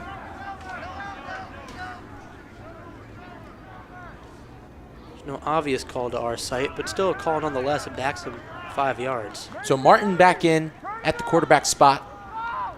1st and 15 approaching here for the Lions at the 33. Man in motion for the Lions. Martin fakes the handoff, maybe looking for the pitch back. It's quickly tackled. Or no, excuse me, he does hand it off. I didn't even see him hand it off. That was so quick. But again, he was also quickly tackled. That's number 16, Tajay Custis, for a very, very low gain. That was very impressive. Yeah, I didn't even see it. Oh, that is smooth. It's a smooth transition to where the ball is, and it gets a decent amount of yards out of it. It's a kind of a sneaky play. It only gets you a few yards there, but still, it shortens the gap from where you started this drive and then where you ended up to continue the start of the drive. Then you get here 2nd and 12. While it's not ideal, you're still gaining yards. And then, obviously not a ton of yards, but still yards are yards. That's how you got to look at, gaining things like that. As long as you got some field back, that means you're getting better and better, and you're doing closer to your goal there. And that was, it was so smooth I didn't even see the pitch up here. I got bamboozled myself. Nevertheless, a great play by Tobias Martin. It looks like Lindenwold's going to get ready to throw this one away. Martin looking towards the check down. A nice catch at around the 45. That one's caught by Torres. Yeah, and a nice simple throw where Martin can get back there, set the feet, throw it to the outside. He's a kid who just needs to consistently get into a rhythm, get the accuracy going. I'm thinking, from what I'm seeing, right, I mean, he gets the ball, he looks at all of his options, gets it out quick. He reminds me kind of what we've seen a couple years back and what Tua Tagovailoa was doing. You know, you kind of know what I mean, where it's quick set feet, he finds what he wants to throw and he gets to it. And while I think we were kind of getting at him a little bit about the accuracy we had seen early on, he's definitely a lot better about being present as to where he's aiming. So now a 3rd and 3 here for the Lindenwold Lions. The ball is placed on the 45, the first down marker obviously on the 48. Martin gets set in the backfield, sitting in the shotgun. And he makes the entire Sterling defense jump. And I mean, I hope we get a replay of that, because that was just a ton of people going at once, but it does call on the Lions. Looks like a false start. Now that offense just has to move a little bit, and that's what happened, just a little hitch. And that call's going to go on Lindenwold. The safety moves up. Looks like the right guard. Right guard. So that was the right guard. Another instance of minimal shift, but major impact on the play. And it leads to now 3rd and 8, a 3rd and long situation. Not what you want to see the Lindenwold Lions. So that was the right guard, number 70, Angel Ramos. As this throw gets incomplete, almost a very dangerous play from the Lions as JoJo Carter gets the swat. And this goes to a 4th and 8 here for the Lindenwold Lions. You take a look here. He finds his man. He knows who he wants to throw to. He's a little under pressure. And Carter, he's lurking underneath the route. He gets above it, and just the ball isn't really where his hands are there. And I think the key play was before that with the penalty. And give credit to Sterling. They caused that penalty coming up the line of scrimmage, forcing the right guard to hitch. And that's it. That's just a good pre-snap look from Sterling that led to that. So it looks like Lindenwold's going to go for it here on 4th and 8 on their own 40. Oh, no, excuse me. They're going to punt it away. It looked like a little bit of motion, and this was blocked by the Sterling Knights. A great job by the Knights to block that one. And they're going to be set up with some great field position. Yeah, he's punting, but everybody's on top of him. Now, there's been a couple plays where they've had Sterling coming in on him, but not that close. That's one where you might want to take it to the right side, and sometimes you'll see guys go to the right a little bit with a few steps and then punt. And I think an adjustment probably would have worked there. So an unbelievable play by Julian O'Donnell sets up Sterling in some great field position with a ball on the 41, a first down. This one handed off to Terrell Lewis. Terrell gets some good yards, gets tackled around the 38. Great opportunity for Sterling here with 8:25 left in this 3rd quarter. But they are in dire need of just having a clean drive. Moving it down the field. No ill-advised penalties. And getting into a consistent offensive rhythm. Both teams really need to do that. And penalty is really the story for both sides of these teams. I mean, Lindenwold had a touchdown wiped off the board because of an offensive pass interference. Sterling had one wiped off the board because of a holding call downfield. And I mean, they both just really have to have a clean drive of offense to try and go down the field because they're doing a good job. So Sally in motion. This one handed off to JoJo Carter. He gets the edge. JoJo Carter has grass ahead of him. A nice block there from Julian Johnson. He tries to cut towards the middle. He gets blown up by a Lindenwold defender, but nevertheless gets some great yardage on that play. And this is what I'm saying. You utilize JoJo Carter. He's going to put the burners on this team. He just blows past all these men, goes by, and he gets grass ahead of him till around, where is that, about the 15, where it gets dropped down. And that's a huge play to continue this drive, and this is what we're talking about. You don't want to force Crespo into throwing it long. You want to try and run it long, because that's where you get those huge yard gains. And you saw the little bit of misdirection. That was previously every time a pitch to the outside. Lindenwold bought on it, went to that side. Sterling came back the other way. And that's a really nice misdirection play there by the Sterling Knights. And nevertheless, a nice move by JoJo Carter on that contained defender that was on the outside. But now Sterling getting ready, now in the red zone, ball on the 15-yard line. And as we mentioned, they need to have a clean drive here to try and punch it in for the first points of the game for either team. So a 1st and 10 here for the Knights in the red zone on the 15. Crespo hands it off looking for Kevin Woodruff. He gets blown up in the backfield by the Lindenwold Lions defense. And that play goes nowhere. I really think that's the perfect opportunity for kind of like a run that you saw on the last play to go the other way, fake it with some play action. You have Carter on the side near the line. He can cut out, then cut up, then cut back out. He might be in the corner of the end zone for something like that. You've sold him on a couple of runs these past couple of plays, especially after a huge run. It's kind of obvious you're going to go for it again. And I feel like if you kind of fake that out, you might have an open route because it seems like they get sold on things they see work. So a great play by Lindenwold stuffs the Silver Knights as we're back here in 2nd down. Crespo's going to go under center. Man in motion. Hands it off to Sally. Sally tries to get the edge. Sally going for the end zone, and he gets there! Touchdown Silver Knights, but yet another flag on the field. It's a late one, might be celebratory. We got laundry. So there is laundry on the field. We're going to wait for the official ruling here from the referees. Dime Sally's touchdown gets wiped from the board. Yet again, the 2nd time this has happened to the Knights. This is the 3rd time. Holding offense. 2nd time for holding, 3rd time for this team. As we see here, it's definitely disappointing. So we're going to take a look here on this play. Oh, that's right there. It is. Yeah, it's blatant, isn't it?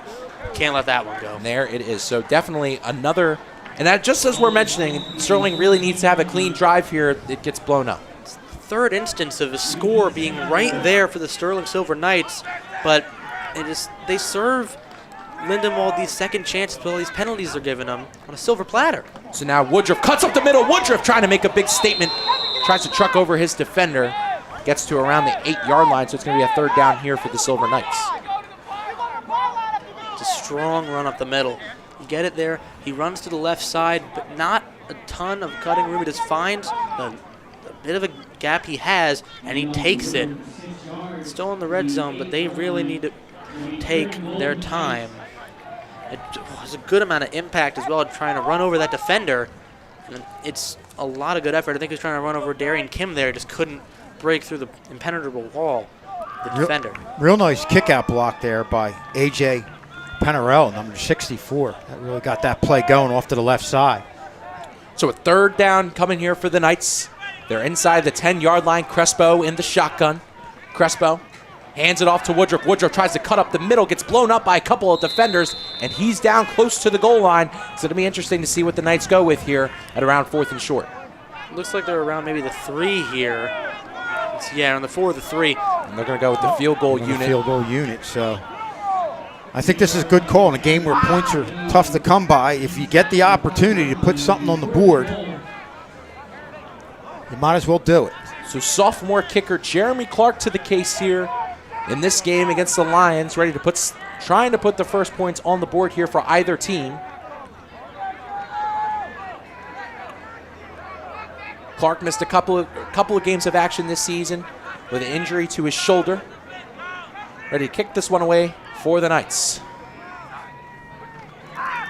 Nice snap, and the kick is good. So Jeremy Clark nails the kick right down the middle and gives Sterling 3 points from that very, very long drive. Yeah, and I think that's a good call, going with the kick. Again, it's been such a struggle in the red zone. If you get the opportunity for points in a game like this, you got to take advantage of it. And, you know, this is the stuff you don't see from our local team's coach, Nick Sirianni, who just makes decisions that kind of questionable, but this is the right call. You know, you just take your points when you're granted, especially when this is, you know, my kind of football game. You got defense upon defense, stop after stop. You take the points when you can get them, and then you run with them. Keep that defensive momentum up.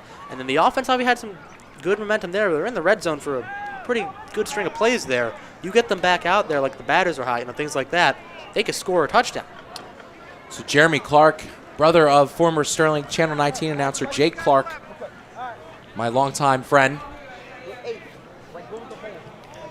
And now we got a cool little award thing coming here at Sterling Channel 19. Last year we submitted for a Mid-Atlantic award that was in New Jersey, Pennsylvania, and Delaware, and we won.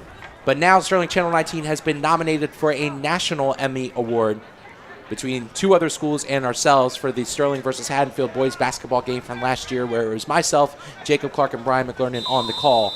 And I mean, a great moment for our program here at Sterling Channel 19. I want to thank Mr. K for always getting us locked in for a lot of these broadcasts, always being our advisor, doing a great job. And I want to thank the viewers at home for all your longtime support for our channel. So a big thing here for Channel 19, but an even bigger thing here for the Sterling football team is they got to try and play some lockdown defense against the Roaring Lions. I mean, based on how they've played offensively, I think the defense has definitely been roaring, but the offense has been kind of just squeaking out some meows, I feel like. They haven't been doing well enough to, at least in my opinion, they've been getting down the field in some instances, but other instances they're making bad penalties. They're getting caught off guard by good motions like we had seen before with the safety coming down on the line to get them to move. And I feel like they just haven't been clean enough to get points on the board. And while maybe not the the tail end of this third quarter is the time for that, but the fourth quarter might be the best time to get that momentum really thriving.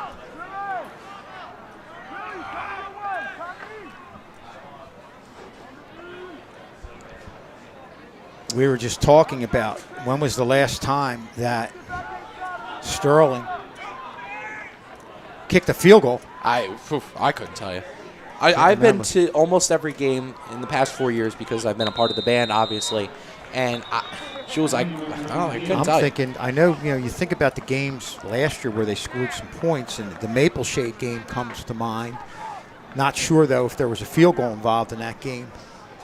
So it looks like timeout was called, addressed to the Lindenwold Lions. So they have 2 timeouts remaining in this second half. Sterling putting 3 points on the board after a big kick from Jeremy Clark. But you can watch some more kicks happen Monday, October 21st. It'll be girls soccer to be Sterling versus West Deptford starting at 6 p.m. That is the girls' senior night. So let's honor a couple of the big names such as Antonio Troilo, Cami Rivadis, and Elise Simpson live on Channel 19 and live on YouTube.com/Sterling TV 19. The best thing about that game isn't going to be the kicks. It's going to be Maddie Sims, who's stopping the kicks from going into that net. She has been incredible. It's really interesting to watch someone that good at their job at work, and I think you tune in Monday, you're going to see some of the best goalkeeping you've seen at this level the whole game. Well, not only that, Sterling coming off, again, a big win against the Green Wave their last game. They won 2-1 against Audubon. They were down 1-0 for majority of the second half, but with 4 minutes left, a Montgomery Dram put the Knights on the board, and then pretty early into overtime, Adriana Zazada put the Green Wave to low tide. And Sterling captured a victory. So they got a big game against West Deptford coming in on Monday for their senior night. Drop back pass to Martin, and he gets blown up. Sterling's going to have to jump on the ball, but the ruling is incomplete. Martin got blown up in that backfield by that defensive line. And Sterling's defensive line in this game has been feasting. It's been, again, constant cooperation and coordination. As you see, Carter try to dive out for an interception there, trying to get one back after the 2 thrown by Crespo in the first half. And this is what I'm talking about. I feel like this lacked in the first half of the season. In the latter half, we've seen it a lot better. Defensive coordination. They've been working as a unit, and I think that's the best thing they can do. Eddie Sears, the one jarring that ball away. One of the seniors being honored here tonight, number 92 in the middle, along with Mason Boyd-Neal. They've been doing a great job of wrecking that middle of the defensive line. This one goes straight to the fullback, and that one quickly blown up once again by the Sterling defensive line. So an early third down coming here for the Lindenwold Lions. And this is just great team defense. You saw the stop, obviously right there, controlling the line of scrimmage defensively, really holding up the defensive line and makes things easier for the linebackers. And on the previous play, you saw real good penetration up the middle, penetration from the outside. If you can couple all that together, it makes things very difficult for this Lindenwold offense. So the sun was shining quite bright when we first got here. Now the moon is aglow in the far distance. The Lindenwold Lions trying to get something going on offense while Sterling's defense has done a great job of shutting them down. Martin at the quarterback spot has done a good job trying to maneuver this defensive line, but, I mean, so far the 4 guys on the line have done a great job of applying the pressure. Here they go again, going straight up the gap, going deep, and this one is intercepted! Intercepted by number 3, and it's him, Jermaine Stewart, who gets the pick for the Knights. And it's going to be a Sterling ball at around the 40-yard line. I mean, I understand we're kind of nearing the Halloween season. This is the scariest man you can see on a field. It's Jermaine. You know, I think Stewart has had some of the best plays, and now he's got another one to add to the reel. He's been phenomenal tonight. Yeah, you don't want to attack that middle area of the field deep with a guy like Stewart back there. And, you know, we've talked a lot about his ability to come up as a run stopper, but equally as good as a pass defender right there. You see right here, the receiver is, I guess I think the quarterback might have thought he was going to go in a little bit more of a post, and the receiver just kept going straight downfield. Yeah. But we've seen a lot of plays like that. There's definitely not good quarterback-receiver coordination. And nevertheless, that Sterling defensive line applies the pressure once again, causing that turnover. Now going right up the middle is Terrell Lewis, who gets a couple yards of space and gets tackled at around the 45. But as I was mentioning, I mean, the defensive line absolutely shot in there like a cannon as we see a linebacker blitz coming through with Rene Camacho going straight up the middle. And I mean, with as big of a disruption as Eddie Sears has been in this game, Camacho goes in there with no touch. And I mean, that applies the pressure on Martin and results in the interception for Jermaine Stewart. I know we had talked about the wrong route, but I think the play was just reversed because you see the other receiver on the left side cut in for the post. Might have just been a bit of a miscoordination there. Antonio Crespo in the shotgun, ready to give this one off for Terrell Lewis, who shoots up the middle, gets tackled at around the 50. Let's see if they give him the yardage for the first down. And it looks like they do. Something you see commonly with Lewis is he is very determined, or that's not Lewis that time around, excuse me.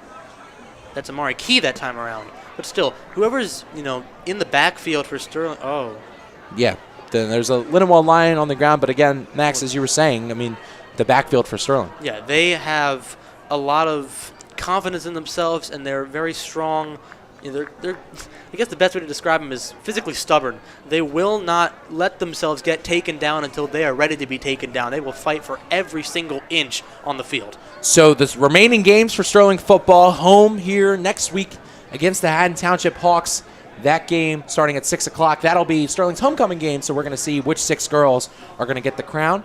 And on October 30th, Mischief Night away at Buna against the Chiefs. So it's going to be interesting to see how they pair up against someone they don't really face very often. Jules, I don't know if you remember the last time we faced Buna, but I tell you, we faced Buna a couple times. Mr. K, I'll remember in baseball, and real good pitching matchup. That was with Andrew Miller, who was with us, who was a Tampa Bay Devil Rays draftee, and a guy named Danny Brady, who went and played Division I college baseball. Both guys we threw in the 90s, so we played them in baseball, and we also beat them, I believe, in softball probably about 10 years ago to win Group 2. So, but I can't remember. I don't know if Mr. K can remember any time we played them in football.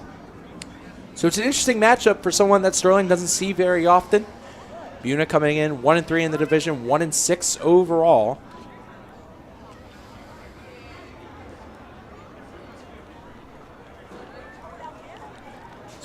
So you recognize the man standing up in the left, that's Dr. Kerner. Serves a lot of people in the Stratford area, and now limping off the field is number 4, Kendall Shepard, who's really been a game changer for the Lions in this game, has a lot of runs designed to him, a great receiver. Let's hope everything's okay, because he was down for a pretty lengthy amount of time here in this one. Took like you said, a decent amount of time to get him back on his feet. But another thing to think about now that he's definitely going to take some time off, at least in the game, maybe might be out for the rest of the game depending on the severity. Do they still try to run the Wildcat offense they had gone for before with Shepard healthy and in? Because maybe it just doesn't work as efficiently without him. As Crespo gets ready in the shotgun. Gets it over to Terrell Lewis. Terrell Lewis gets some grass ahead of him. Terrell Lewis going up the field to the 10, and it's going to be a touchdown, Silver Knights! Terrell Lewis gets the first touchdown on the game for his senior night. Well, a lot of room on that left side. Just a great job offensively And once Terrell Lewis got the afterburners going, they weren't going to stop him.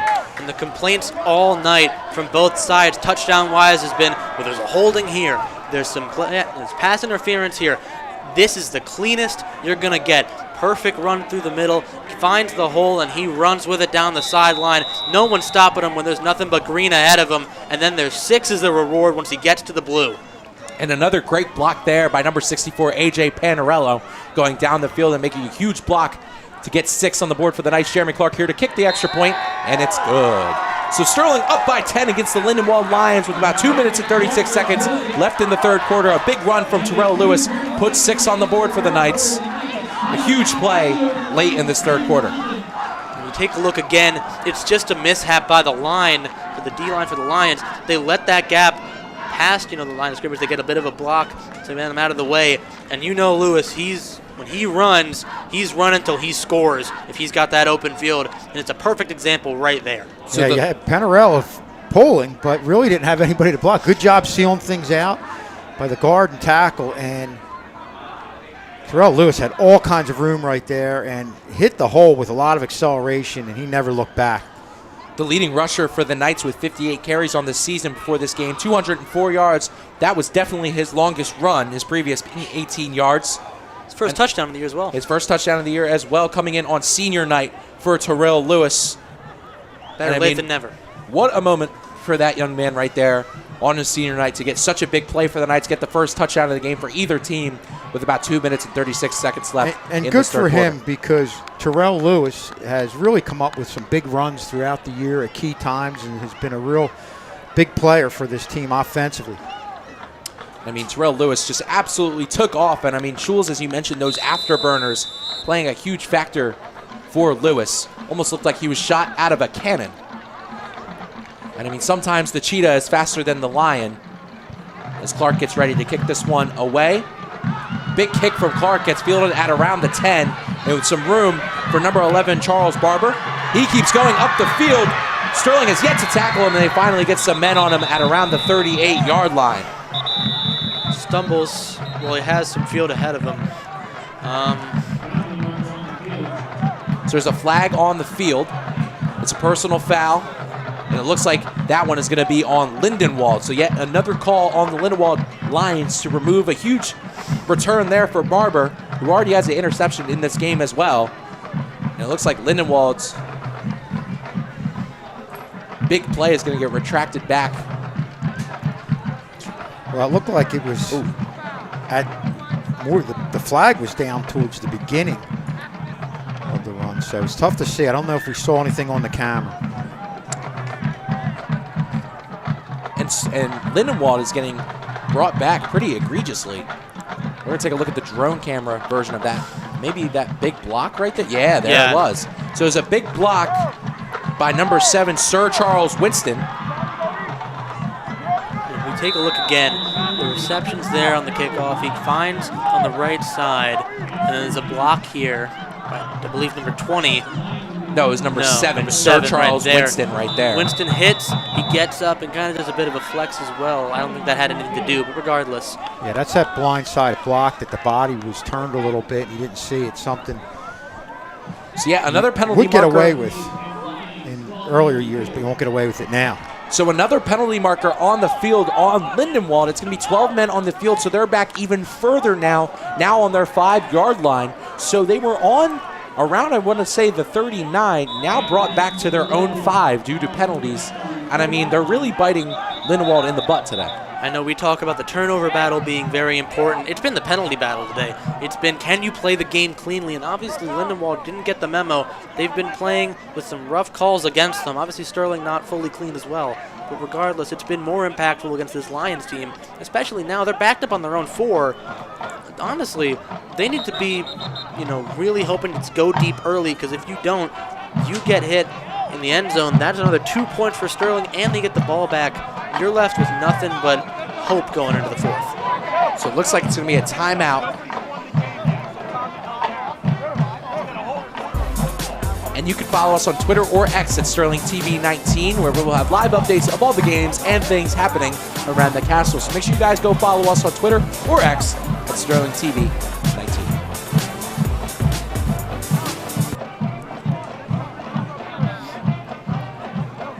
So a fun game on this Friday night. Sterling's third to last game, their senior night, where members of the football team, the cheerleaders, and the band were honored pregame. Myself included. Yeah, well deserved. So you put in a lot of effort in many different fields in your past 4 years. School's very grateful to have your involvement. Appreciate it. I appreciate it. You know, it's obviously it was also shown during halftime, involvement in the talking heads. In the talking heads, yeah. Very, very good. I've been really grateful to be around a lot of great people that have put me in a lot of great positions to succeed, just such as Tad Kazanowski, Walt Young, Rob Strauss being a few of those amazing people, amazing teachers here at Sterling, to put me in a position to succeed and get as much as I can. But we're going to go back here to football, take a look at some of the seniors on the field for the football team, as it looks like Tobias Martin is going to be in the shotgun, ready to run this one away. Quickly swarmed by that Sterling defensive line, who kind of tries and pins him behind the 5, but he trucks forward for a few yards here against the Sterling defense. Well, this is just a play just to get a little bit of breathing room here, but a good job by Sterling containing Martin, not allowing him to bounce anything out to the outside and just doing what they have to do in the 1st and 14. So a very minimal gain for the Lindenwold Lions results in a 2nd and 12. The Lion ball is at the 6-yard line. It's probably a bit of an oversight now, but it'll definitely be something to look into as we near the ending moments of the 4th quarter. They're going into the 4th, 1 timeout, Lindenwold. If they need to make a comeback there, they can get themselves in that position. They have no stoppages to make. Martin gets this one, trying to look down the field, gets it to that outside, trying to look deep, and just a little overthrown, where it looked like Barber may have had an edge on Giles, but the ball was thrown about 5 yards ahead of him, so it's 3rd and 12. I feel like both quarterbacks, Crespo and Martin, have had a little bit of trouble with overthrowing or underthrowing the ball. Obviously, I think Crespo a little more of impact on those plays where he throws a little over, a little under, as one led to an interception.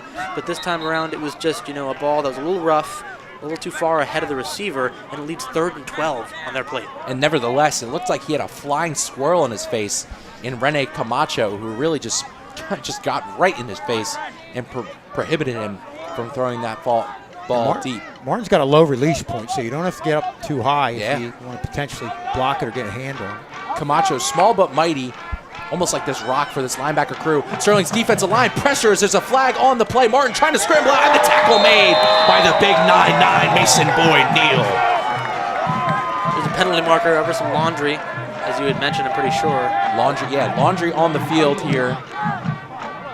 The ref in the white cap, and it's going to be holding against the Lindenwold Lions. Declined. And it's going to be declined here for the Knights. Take a look here. Let's try and take a look at it. Yeah, definitely was there. Oh, right yeah, there. you see it. 34 holds 43 for a while there. So it was...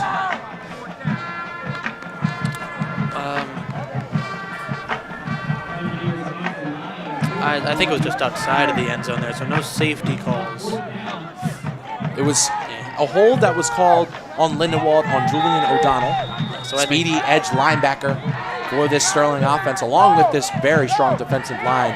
The speed between him and Camacho combats quite well for the Knights, and it puts them in a position for succession on the defensive side of the ball, and a lot of these blitzes that we see, Schultz. Yeah, they're definitely putting the pressure on, and especially against Lindenwold offense is just really now struggling to get downfield.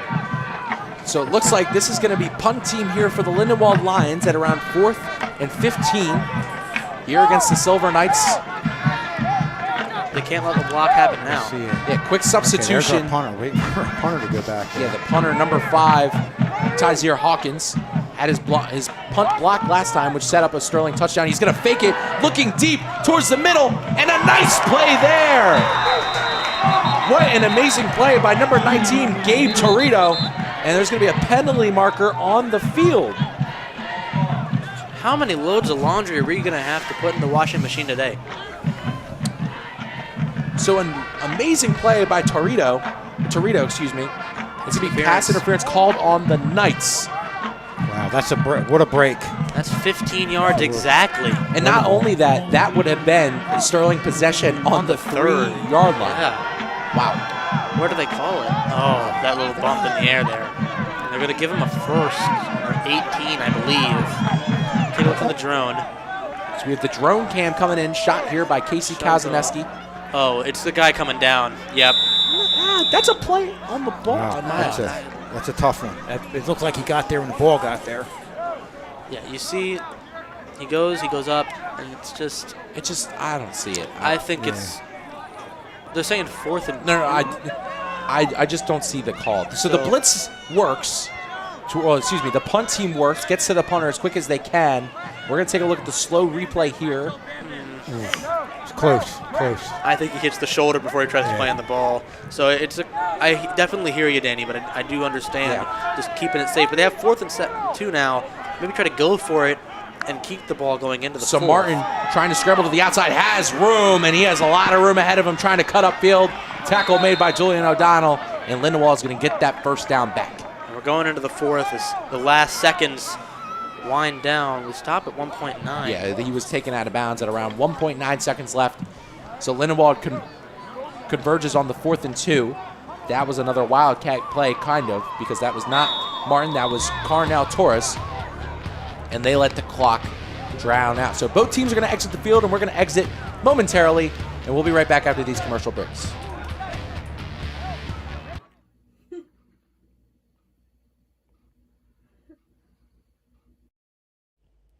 It's getting late. I should really go to bed. Oh, what are you worried about? Come on, it won't hurt if you stay up another hour. You know what? You're right. It couldn't hurt to stay up for another hour or so.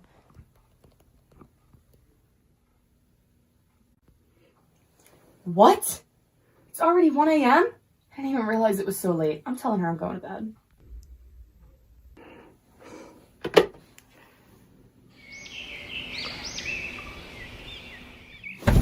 Oh my god, it's 7 a.m. Oh my god, ow!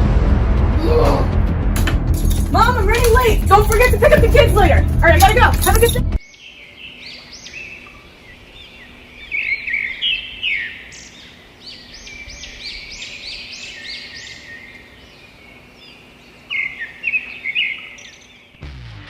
And hello, everyone. Welcome back to Sterling Channel 19 as we're getting ready for some fourth quarter action between the Silver Knights and the Gloucester Lions.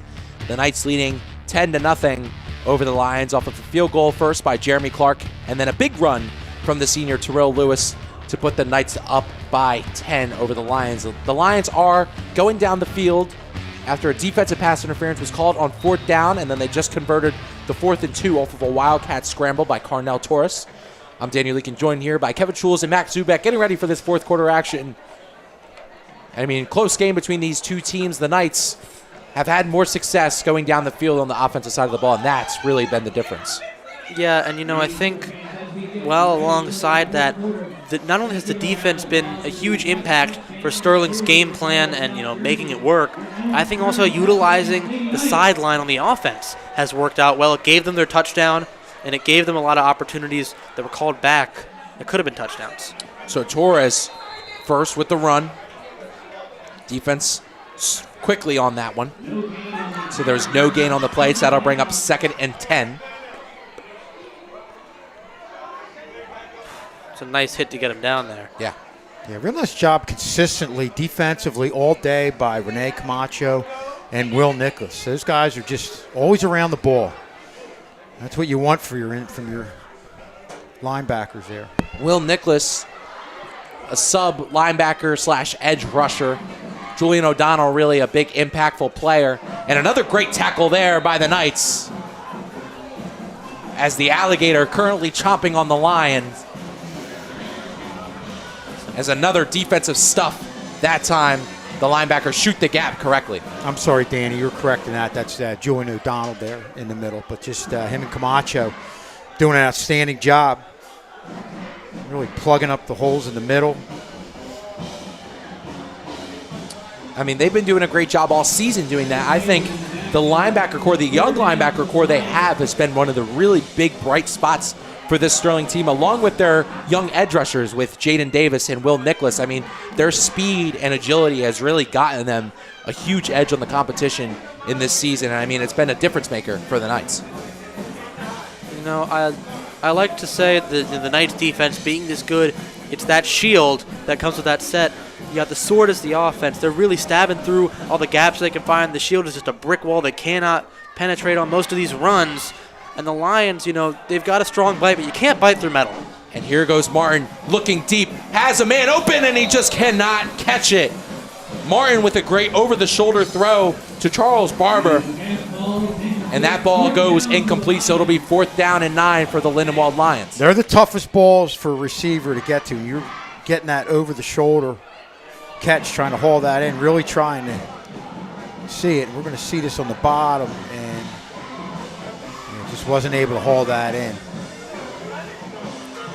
You know, I think we had talked about there's a nice gap of separation there. There was also some of that in the arms as well. They just weren't close enough to really secure the ball to the numbers. It was a great throw. Not good by the receivers to really pull that in. Not good arm placement. Yeah, he was kind of spun around there at the end. So maybe the route called for over the other shoulder. It was a bit of improvisation. So it looks like a timeout is called on the Silver Knights here. People watching at home on cable TV, make sure you go check out our YouTube channel at Sterling Channel 19, where we will have commercials, the games, and most importantly, those Castle Connections featuring Mr. Claymore. So make sure you go to youtube.com/SterlingTV19. So the cheerleaders and the band getting a little dancy on the sidelines here as this game is in the 4th quarter with about 10 minutes and 10 seconds left to play. You know, I think that throughout these timeouts, understandably so, Sterling likes to conserve them a lot more than Lindenwold has had the privilege of doing, because they just have had a lot of instances where the clock's running down and they have to call it, or they don't like what they're seeing, because this defense has been so unpredictable as to what they're going to be able to attack that time around on their drives. So the swords wave here on the sidelines as here comes a 4th and 9 here for the Lindenwold Lions. They have the punt team out. Looks like number 5, Tazir Hawkins, goes out for the punt. He punts it away this time. And now deep back is JoJo Carter, the electric man. JoJo Carter gets the edge, trying to get to the far side, gets to around the 42 before he is tackled by the Lindenwold Lions, but a great job of getting some yards by Carter. He does find the far side, and each defensive line just keeps passing him by. I think he's very good at finding things like that, especially as we've seen him return for scores before. And that was one of the first times I was calling football in the booth. You got to see him in that first half, put points on the board for Sterling off a kick return. I thought he was going to do it again. He's just got the speed for it. He's got the agility and the acceleration. He knows what it takes to get scores like that. So it looks like a little bit of disputes on the sides between Sterling and the refs. It's a matter of where the ball is, probably. That's what I might be hearing. Having a bit of a discussion, though. For some reason, Sterling has their defense out at the current moment. Was it a 3rd down mistaken for a 4th? I'm not necessarily sure. That wouldn't matter. That's odd. Now, maybe it looks like a penalty is called on a lot of obscure little stoppages have happened during the majority of this game where we haven't really seen much here in the booth, but it just seems like there's these long periods of stoppages where we don't really know what's going on. Yeah, unless we've got a mic to Coach Desi, it's tough to tell. Yeah, it's really hard to tell from up here what's really going on. I mean, we obviously can't hear what Coach Wiggins is saying at the moment. The only way we're really going to be able to know for sure what's going on is if we were to have that Ref Union be down there. It's really hard to tell, especially with the amount of calls that can be, brought upon the game of football. It's kind of tough to tell what's going on if it ain't that obvious. Illegal participation against the Knights, offsetting penalties. So illegal motion against the offense, and then something I really haven't heard of before, illegal participation called on Sterling. Did a fan put on a uniform or something? What? So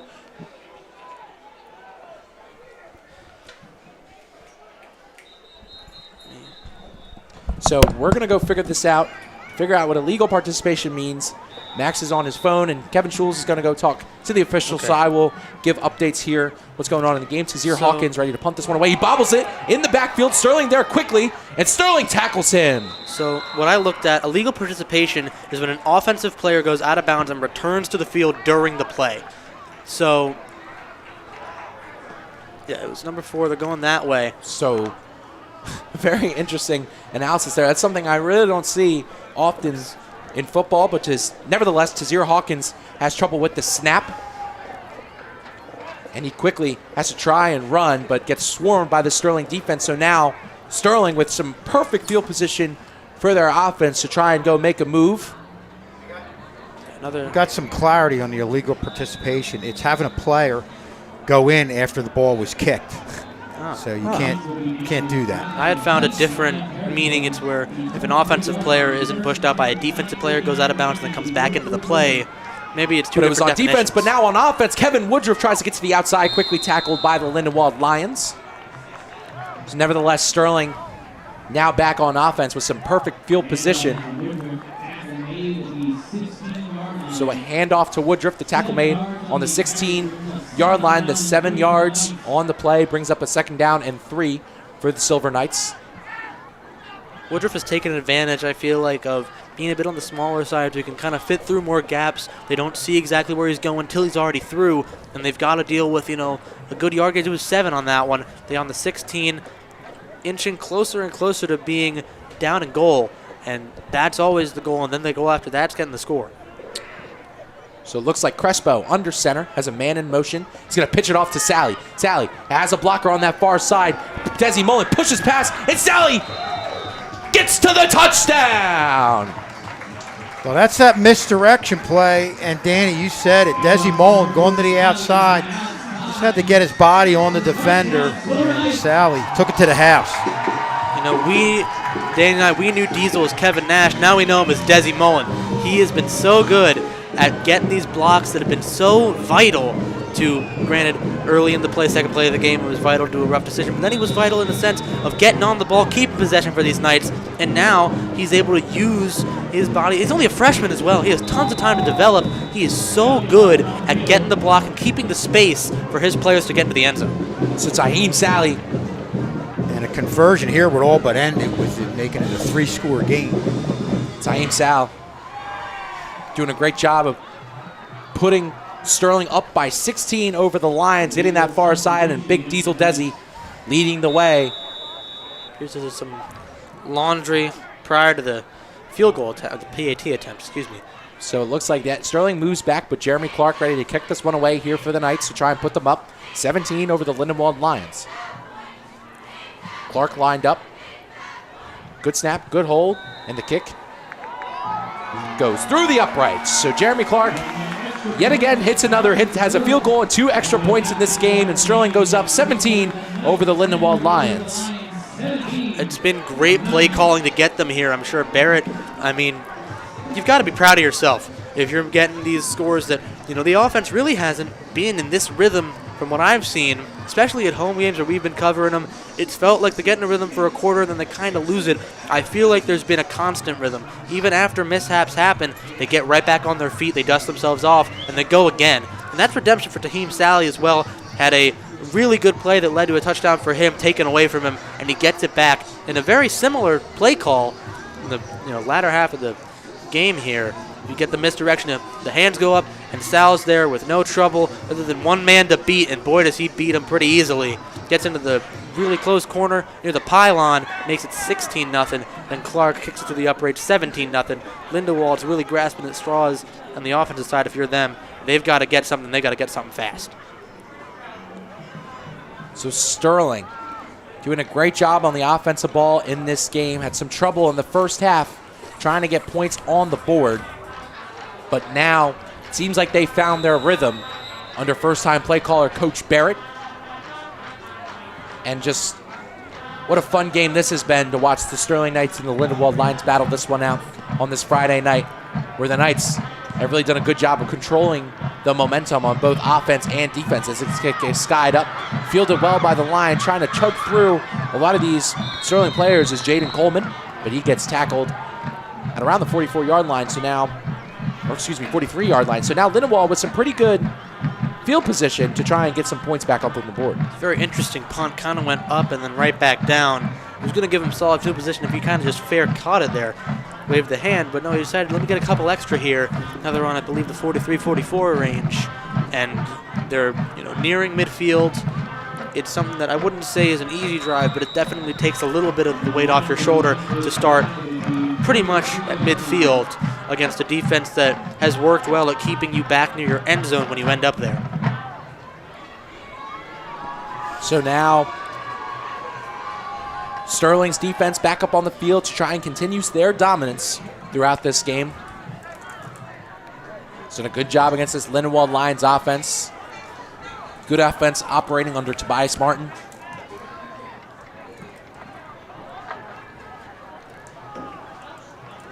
As the Knights have this 17-point lead over the Lions late in this fourth quarter.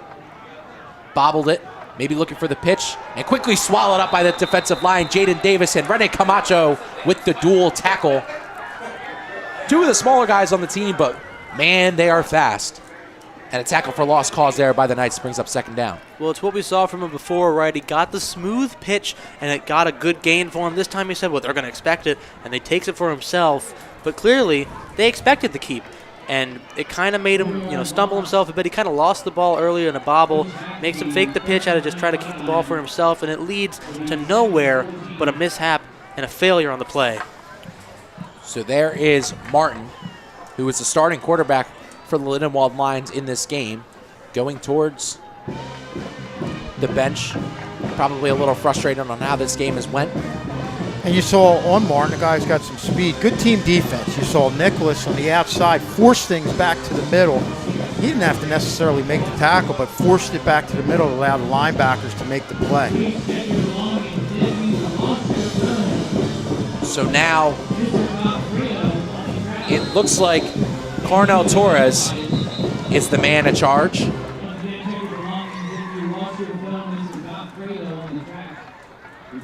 As it looks like penalty is called on the field.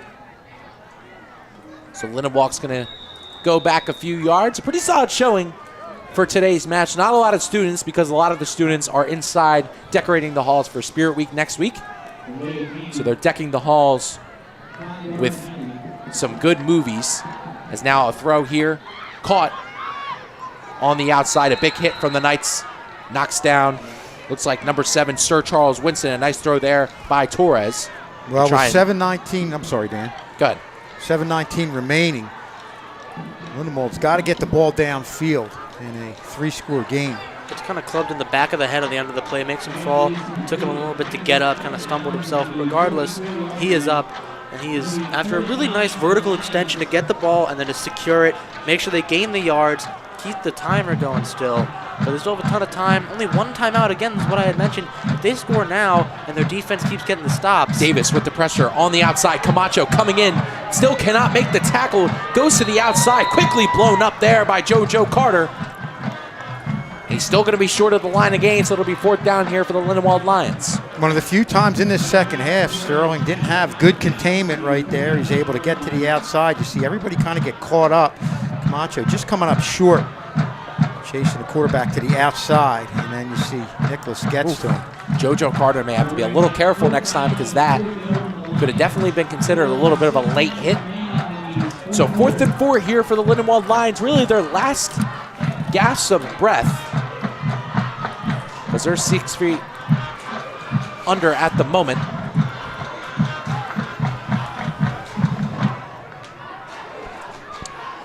Sterling has won the last 2 against Lindenwold. Lindenwold last win came in 2016. So this could be the 3rd straight win here for the Knights. This is the biggest play of the game for the Lions so far. Drops back, Torres looking to throw, gets it to the outside, and picked off!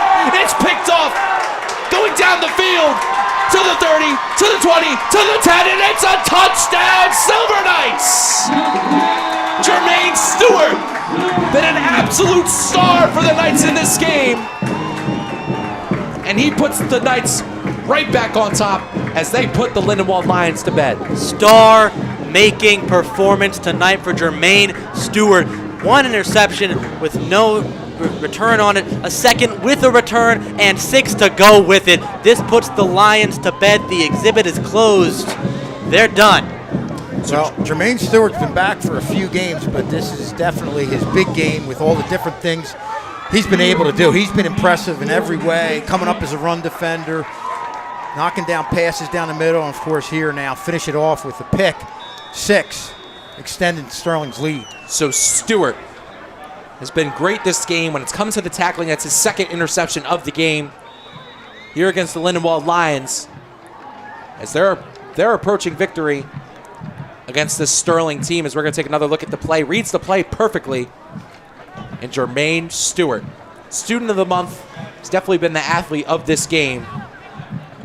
And man, he is on a tear against these Lindenwold Lions as Sterling goes up 23-0. And the nice thing about him is he's only a sophomore. You've got to feel good for a kid like that with the injury early on, missing a lot of games, coming back and having a big game like this. This is just really a good thing to have happen for this program. And you think of all the sophomores that have an impact on this team. The future's definitely bright with all these kids coming back. So on a 4th and 4, a big mistake from Torres, and Jermaine Stewart, the sophomore, playing that safety position, absolutely laying the boom this game, but also has 2 interceptions for the Knights, has been the difference maker in the blue uniform. And on senior night, the sophomore has really shined bright. As Sterling's getting ready to line up this extra point here, Jeremy Clark, been perfect on the PAT so far. Don't say that. You know what's going to happen. Clark with the hold, and the kick is good. So my announcer's jinx did not work that time, and Clark stays perfect. 3 for 3 on the PATs, 1 for 1 on the field goals, and Sterling goes up 24-0 over the Lindenwold Lions with about 5 minutes and 27 seconds left to play. Here's what I'll say about this pick 6, though. It's 4th and 4. Why are you throwing down the field like that? Take a run. You got to play cautiously when you're in, I'd say, the very bare minimum of 4th and medium. Just take the safest option. You don't throw super far, even though you could get a huge benefit from it. You could also get something terrible from it, and that's exactly what comes if you're in the eyes of a Lindenwold coach, player, or supporter. You see a decision like that, you're thinking to yourself, what was the thought process to throw it deep on a play that really just needed a couple yards? And when you see a quarterback with his eyes fixed on the receiver the entire time, you've got a defensive back like Jermaine Stewart, who's got great instincts back there. It just added up for a big play for Sterling. So one of the most exciting plays of the season for the Silver Knights is, you guys probably heard on my call, I got very excited for this Knights team. Hard-working team, just things have really not gone their way. And I mean, this is just a nice game for them, confidence booster against these Lindenwold Lions, and Jermaine Stewart has been the X factor for this Knights team as they get ready to kick it off here late in this 4th quarter against the Lindenwold Lions. He's got a very promising young player in Stewart, and if you're a coach looking at the film from today and you see his performance on this game, you're looking at the next 2 years like, how are we going to stop this guy? Yeah. So now it looks like number 11, Charles Barber, is going to take this one out, and a nice tackle made there by the Knights. Tries to take the ball out, gets stood up. It's really hard to make something work against the defensive side of this Sterling team, the offensive side of this Sterling team, the special teams of this Sterling team. It's all been fantastic tonight, and that's why the scoreboard looks how it is now. An improvement could still come. It could be 31, 38. You don't know how much more impact could happen in the last 5 minutes. That's still half of this quarter to go. It's amazing when you look at this score right now and think back at half, it was a 0-0 game. Yeah. You talk about this Sterling team coming out of the half and really coming alive, doing what they need to do, really getting more consistent. And we saw a team that really didn't have a whole lot of confidence on a consistent basis in the first half, really turned it around in the second half. So Briley Sharp with the tackle on that return. Haven't said his name at all today, but it's the first time, and it's a good time here. Late in this 4th quarter, scrambling out is Torres. Torres gets blown up by these Sterling linebackers, Rene Camacho and Jaden Davis, the first to the case. Good job there by Will Nicholas. Again, a guy on the outside who's really had an impact on containment and putting pressure on the passer on the outside. And again, these are guys, when you talk about the Lindenwold quarterbacks, who look to get it, if they face pressure, look to get to the outside. So a lot of the containment he's provided has really helped out in addition to a play like that. Sterling has a game next week against Haddon Township. That game is Sterling's homecoming night. And I mean, this game, a nice bridge into that. Something that I think, if you're watching how Sterling's been, you got to wonder if you're, the coaches of the Hawks in Hannah Township, are our wings going to get clipped come next week? Because it's not looking great. So Torres trying to make a run, quickly swarmed by the Sterling defense with about 4 minutes, 13 seconds left. Time is ticking for this Lindenwold Lions offense as they have one timeout left. And a penalty marker flies here. Looks like it's going to be against the Lindenwold Lions.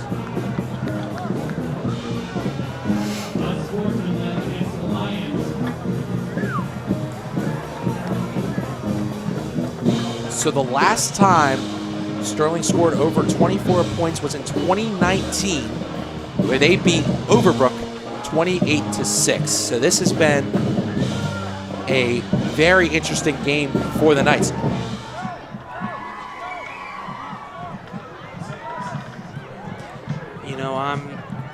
If I'm on the sideline that Lindenwold's operating on, right, you're looking and you're seeing the score, and you're just, every time a play calls, it's just going backwards and backwards. You're just thinking to yourself, what do I got to say to make this team get, into the swing of things, at least the last couple of games you have, because it just hasn't been going out, very well, or started very well for Lindenwold, and they really got to pick themselves up in the, remainder of the last couple of weeks of the season, just to make something happen. So now the snap taken by Torres. Torres going to go to the outside, tries to do a little jump pass, and that one picked off. That time it's Nolan Giles with the interception. And this Sterling defense has really done a great job of neutralizing the Lions. And there is yet another interception. And Nolan Giles is the culprit. Giles just going up and getting it. I think the big thing you have to look at now is with this impressive second half, and Max, you mentioned it a little bit, looking forward to a very tough Haddon Township team next week. You want to see if this translates into a really good, solid effort next week. And that's the thing I think that is going to be interesting to see. We've got to have a good week of practice off this game and be a fun game next week to see. You can see even on this play, even though it isn't his interception to get, Stewart is right there if Giles ends up getting it tipped. That was almost his third. It just was Giles' pick that time around. So now Sterling's offense coming back out. Haven't seen them in a little bit. The last score obviously was a pick six. This one handed off. A nice run going right up the middle. A nice cut there by number 17, Amari Key. One of these seniors getting honored on senior night tonight. He's had a pretty nice showing. Obviously he hasn't scored for the team, but he's had some good yardage up the middle. He's gotten some nice runs, a couple of good receptions. He's been pretty vital to this, this halfback, running game that Sterling put together against the Lindenwold Lions tonight.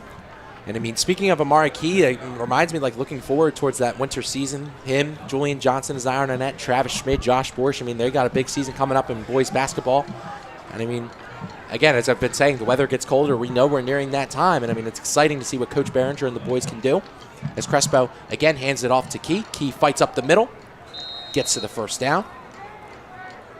But again, I mean, we're excited for some boys basketball this year, along with the girls and Coach Kate McDonald returning for one more year. Or more. As Crespo, we see, hands this one off to Key, and we're definitely nearing the end of this one with about 2 minutes and 36 seconds left. So Sterling will improve to 3 and 4, while Lindenwold will drop to 0-6 on the season. And 3 and 4, a nice record going into the next game against Township, who is 3-1, 4-1 overall. They will improve to 3 and 5. Township, who is 4-1 overall. It's being a very important game for the Knights as this one handed off to the outside. JoJo Carter with some room, tries to get a stiff arm, trying to go towards the end zone, but a nice tackle there by number 11. That one was Charles Barber. Reminded me of his earlier return, and just he finds the side. I mean, he's got Green ahead of him. He's going to take as much as he can get. And while obviously he gets tackled, it's still on the 3. It's a 20-yard gain from JoJo Carter. He is, one of the speediest players to find on this roster, and there's a lot of them. So it's hard to kind of make that comparison. But I'd say he's definitely up there in terms of just having that agility to get to the outside and make a huge play off of it. As you see here, good handoff, good spacing, good blocking for him, and he takes as much as he can get. So 1 minute and 30 left in this fourth quarter. Sterling knocking on the door for maybe one last touchdown to really put the Lions to bed. And it looks like they're going to go in victory formation here against the Lions. Or maybe they're going for a fullback. There's a fullback run going right up the middle. Is it a touchdown? It is! Big Diesel Desi Mullen. His first career touchdown in a Sterling uniform, a fullback dive going straight up the middle. And the big guy, Diesel Des, gets his first. He promised he'd get the ball. I know I had made a comment that wasn't the way he'd expected before. Oh, he definitely got it. He was in the end zone. He had scored. He got his own prophecy fulfilled. His story's been told. Diesel Desi Mullen, very impressive on every aspect of the game he's been a part of tonight.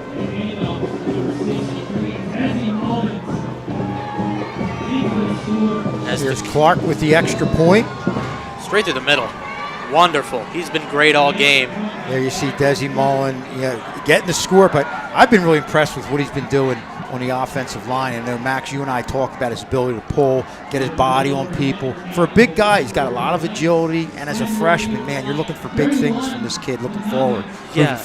I definitely think he's one of the most promising talents this roster can look forward to using. Him and Stewart alike, underclassmen, but showing like they have the consistency of seniors. It feels like it looks like they've been out there. They look like they're the veterans on this team with the performances they've had today, and I think that they're definitely players to look forward to watching year after year after year. Obviously, I only get one more year of them after this, but the people after me, they're going to get a lot of fun games and performances to watch. And honestly, I can see at least Stewart, from what we've seen, if he keeps up this form, he's been good last year and this year, we could see him at higher levels. Yep. See there, it's just, oof.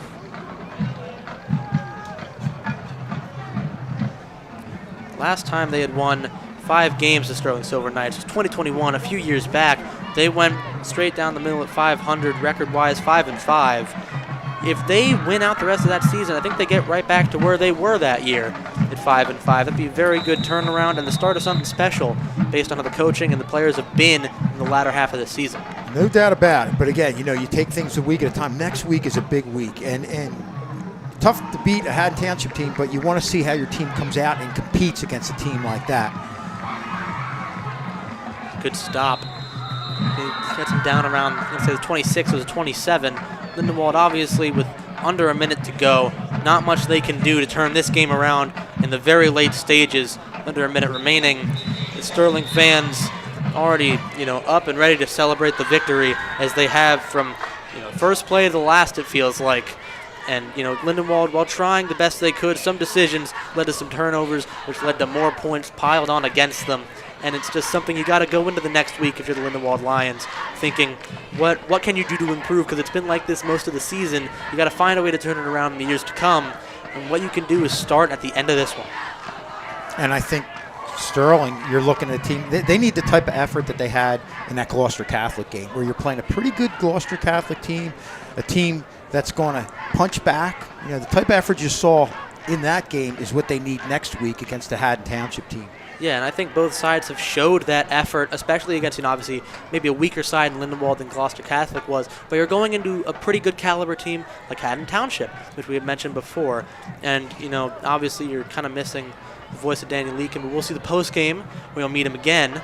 And you don't want to miss that, because it's going to be a lot of players with a lot of things to say about their performances tonight. Yeah. Dan down there, hustling down, gathering everybody together.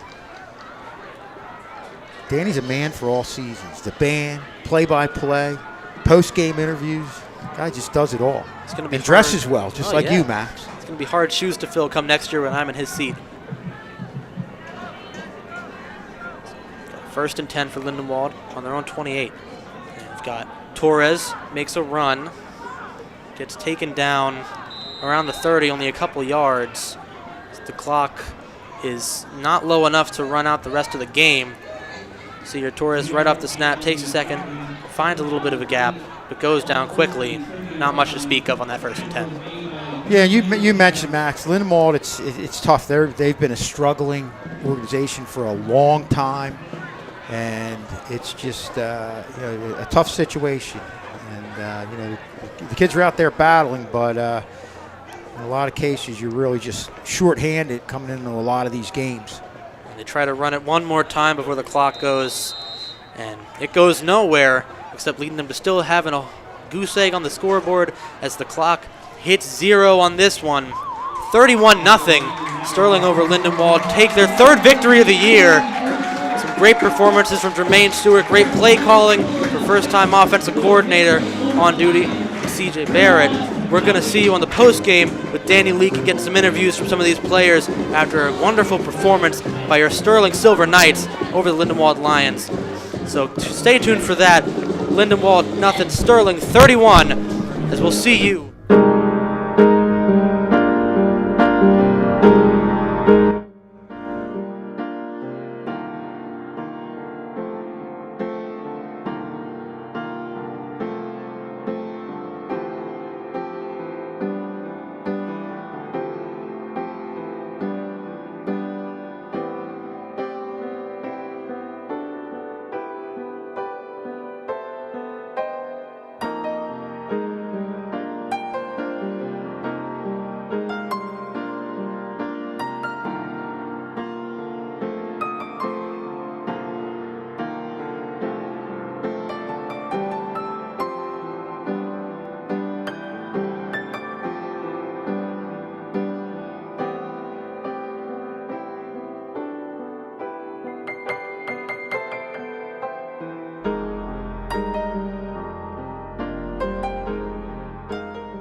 Where's your ID?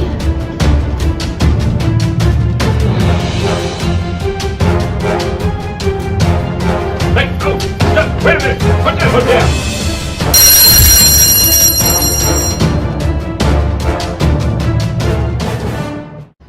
You're late. Put your hood down. Where's your ID? And you have your backpack on.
Would you check your email? What's email?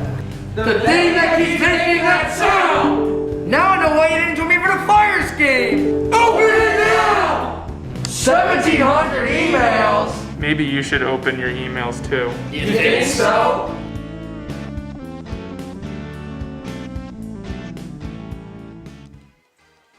Did you see Johnny's shorts on Thursday? Oh my god, I know, it was disgusting. Wait, guys, What cup are you on, Riley? I think she's on her 12th. Well, here's 13. I don't think I can do it. You have to do it. Okay. All right, chug, Okay. chug, chug, chug, chug, chug, chug, chug, chug, chug, chug, chug, chug, chug, chug, chug. Woo! Guys, I don't feel so good. You're fine. I don't feel so good. Is she okay? What are we gonna do now? We need to call for help. No, we're gonna get in trouble. We can't do that.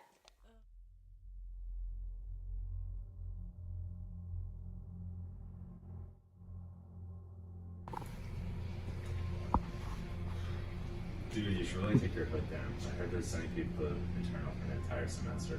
Dude, that's just a rumor. I'm taking my hood down. That's stupid. Hey, you know the rules. No hood. And where's your ID? Get to class.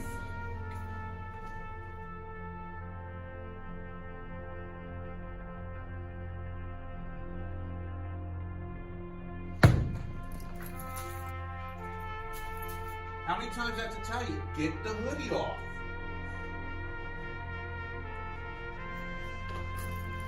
That's it. I've had it with this hoodie business. Down to the vice principal's office now.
scoring for over an hour now. Welcome back to Sterling Channel 19 as we are here on the turf now after Sterling's dominant 31-0 win over the Lindenwold Lions. And we're here with a few of the players. First, the senior Terrell Lewis. Now, Terrell, you had a big run in this second half, and I mean, it really shifted the momentum for the Knights. How did that feel in that big senior night that you had tonight? Not gonna lie, it felt great. My offensive line, they opened the holes like the Red Sea, bro. I hit it and ran. I mean, and you've hit it and ran a lot this season, but none have been for scores. And I mean, finally getting that touchdown on the board in such a big night for, I mean, not for myself, but for you too, this senior night. I mean, what made that moment so special for you? I mean, they've been trying to get me to score for a while now, and it just didn't happen. And that happened in senior night, it felt amazing. And I mean, going forward, you guys have a really tough matchup against Haddon Township Hawks next week. What's something that you guys are looking to, do moving forward? Of course, we're trying to get a win, but we're a second half team. We need to be a full team. We need to be a team full quarters or in a row. And you see what we did in the second half. We need to do that in the first half too. We can't be having a score 0-0 going to halftime. And I mean, throughout your 4 years, you've seen a lot of different Sterling teams. The highs and the lows have been pretty extreme.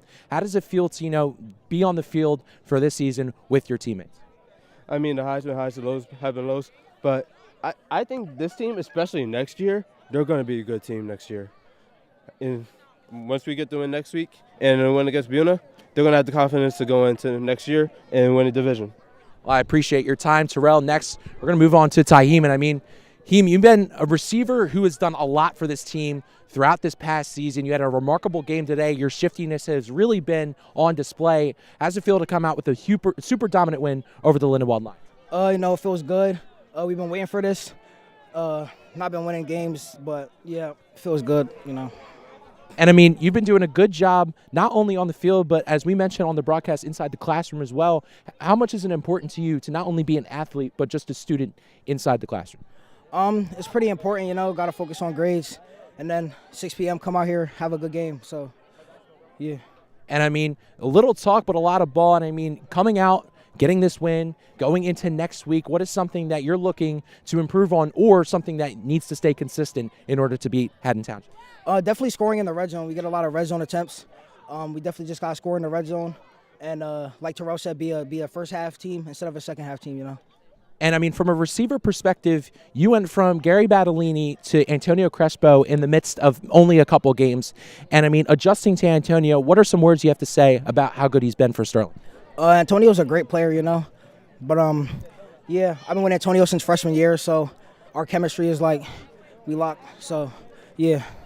All right, I appreciate your time. And last but certainly not least, the star of the show, 2 interceptions, an absolute great job on the defensive side of the ball, Jermaine Stewart. How does it feel to come out with this win against the Lindenwold Lions? It feels amazing. I've been out for most of the season with the collarbone injury, and it just feels great to get back into the game. And I was actually about to note on that, to be out for some of the season with that injury and come back and make a statement for this defense, what does it mean for you to get back on the field and help your team? It means a lot. I've been missing the game and missing my team, and I just wanted to help my team this whole season, and I'm glad I can. And I mean, that pick six, absolutely electric, probably one of the most electric moments of the season for the Knights in general. I mean, going through your mind, how do you feel after, how do you feel during that play? During the play, I was happy I caught the pick, and I knew I had to get into the end zone. And then after, I was just hyped, and I wanted to celebrate with my team. And I mean, your play recognition throughout this game was absolutely incredible. What are some things that you do before the game to really, make sure that's at its top level? I make sure I watch film, and I make sure I listen to music to get locked in. All right, awesome. I appreciate your time. Absolutely amazing game. And last, but certainly not least, we have Coach Wiggins. I mean, Coach Wiggins, so up and down this season, but this is definitely an up. How does it feel for you guys to come in and dominate Lindenwold the way you guys did? We were preparing all week, man, to really play our game, execute, and kids came out a little slow first half, man. We've been a second half team really all year, and they did their job second half, man. And I was just happy for them to get this win, especially on senior night. And on a coaching staff note, I mean, Coach Barrett, his first game calling the offense, what are some words or how do you feel about the job he did tonight? Coach Barrett is a smart guy, man. I love his mind. I love the way that he thinks through the game. He processes things quickly, and he knows he has a game plan, man. He lays it out, and they executed the second half. And I mean, I know I always talk the highest of you in terms of how you keep the team so stuck together. And I mean, the seniors leaving, what are some words you have to say about this senior class? They're a unique group. They're a unique bunch. I love each and every one of them, man. They all bring their own style, their own unique pizzazz, if I can say that, to each one of them, man. We have a small group, man, so we kind of kept them close-knit. And I'm just excited for those guys, for their future, and also the future of this program. And I mean, speaking of the future of this program, looking on to next week against Haddon Township, a really tough competition going into our homecoming game. What are some things you guys are looking to improve on going into that game? Just make sure we come and execute first half, man. You know, they're a solid team. They're very disciplined. If we have to believe we stay disciplined first, second half, man, I think we'll be okay. I appreciate your time, Coach Man, Wiggins. you're sharp, man. I appreciate it. I thank you. So Sterling picks up the win over the Lindenwold Lions, 31-0. I'm going to say so long from here on the turf. I'm Daniel Leake, and I was joined by Kevin Schulz and Max Zuback in the booth. Thank you to everyone who's helped us throughout the years. Thank you from senior year.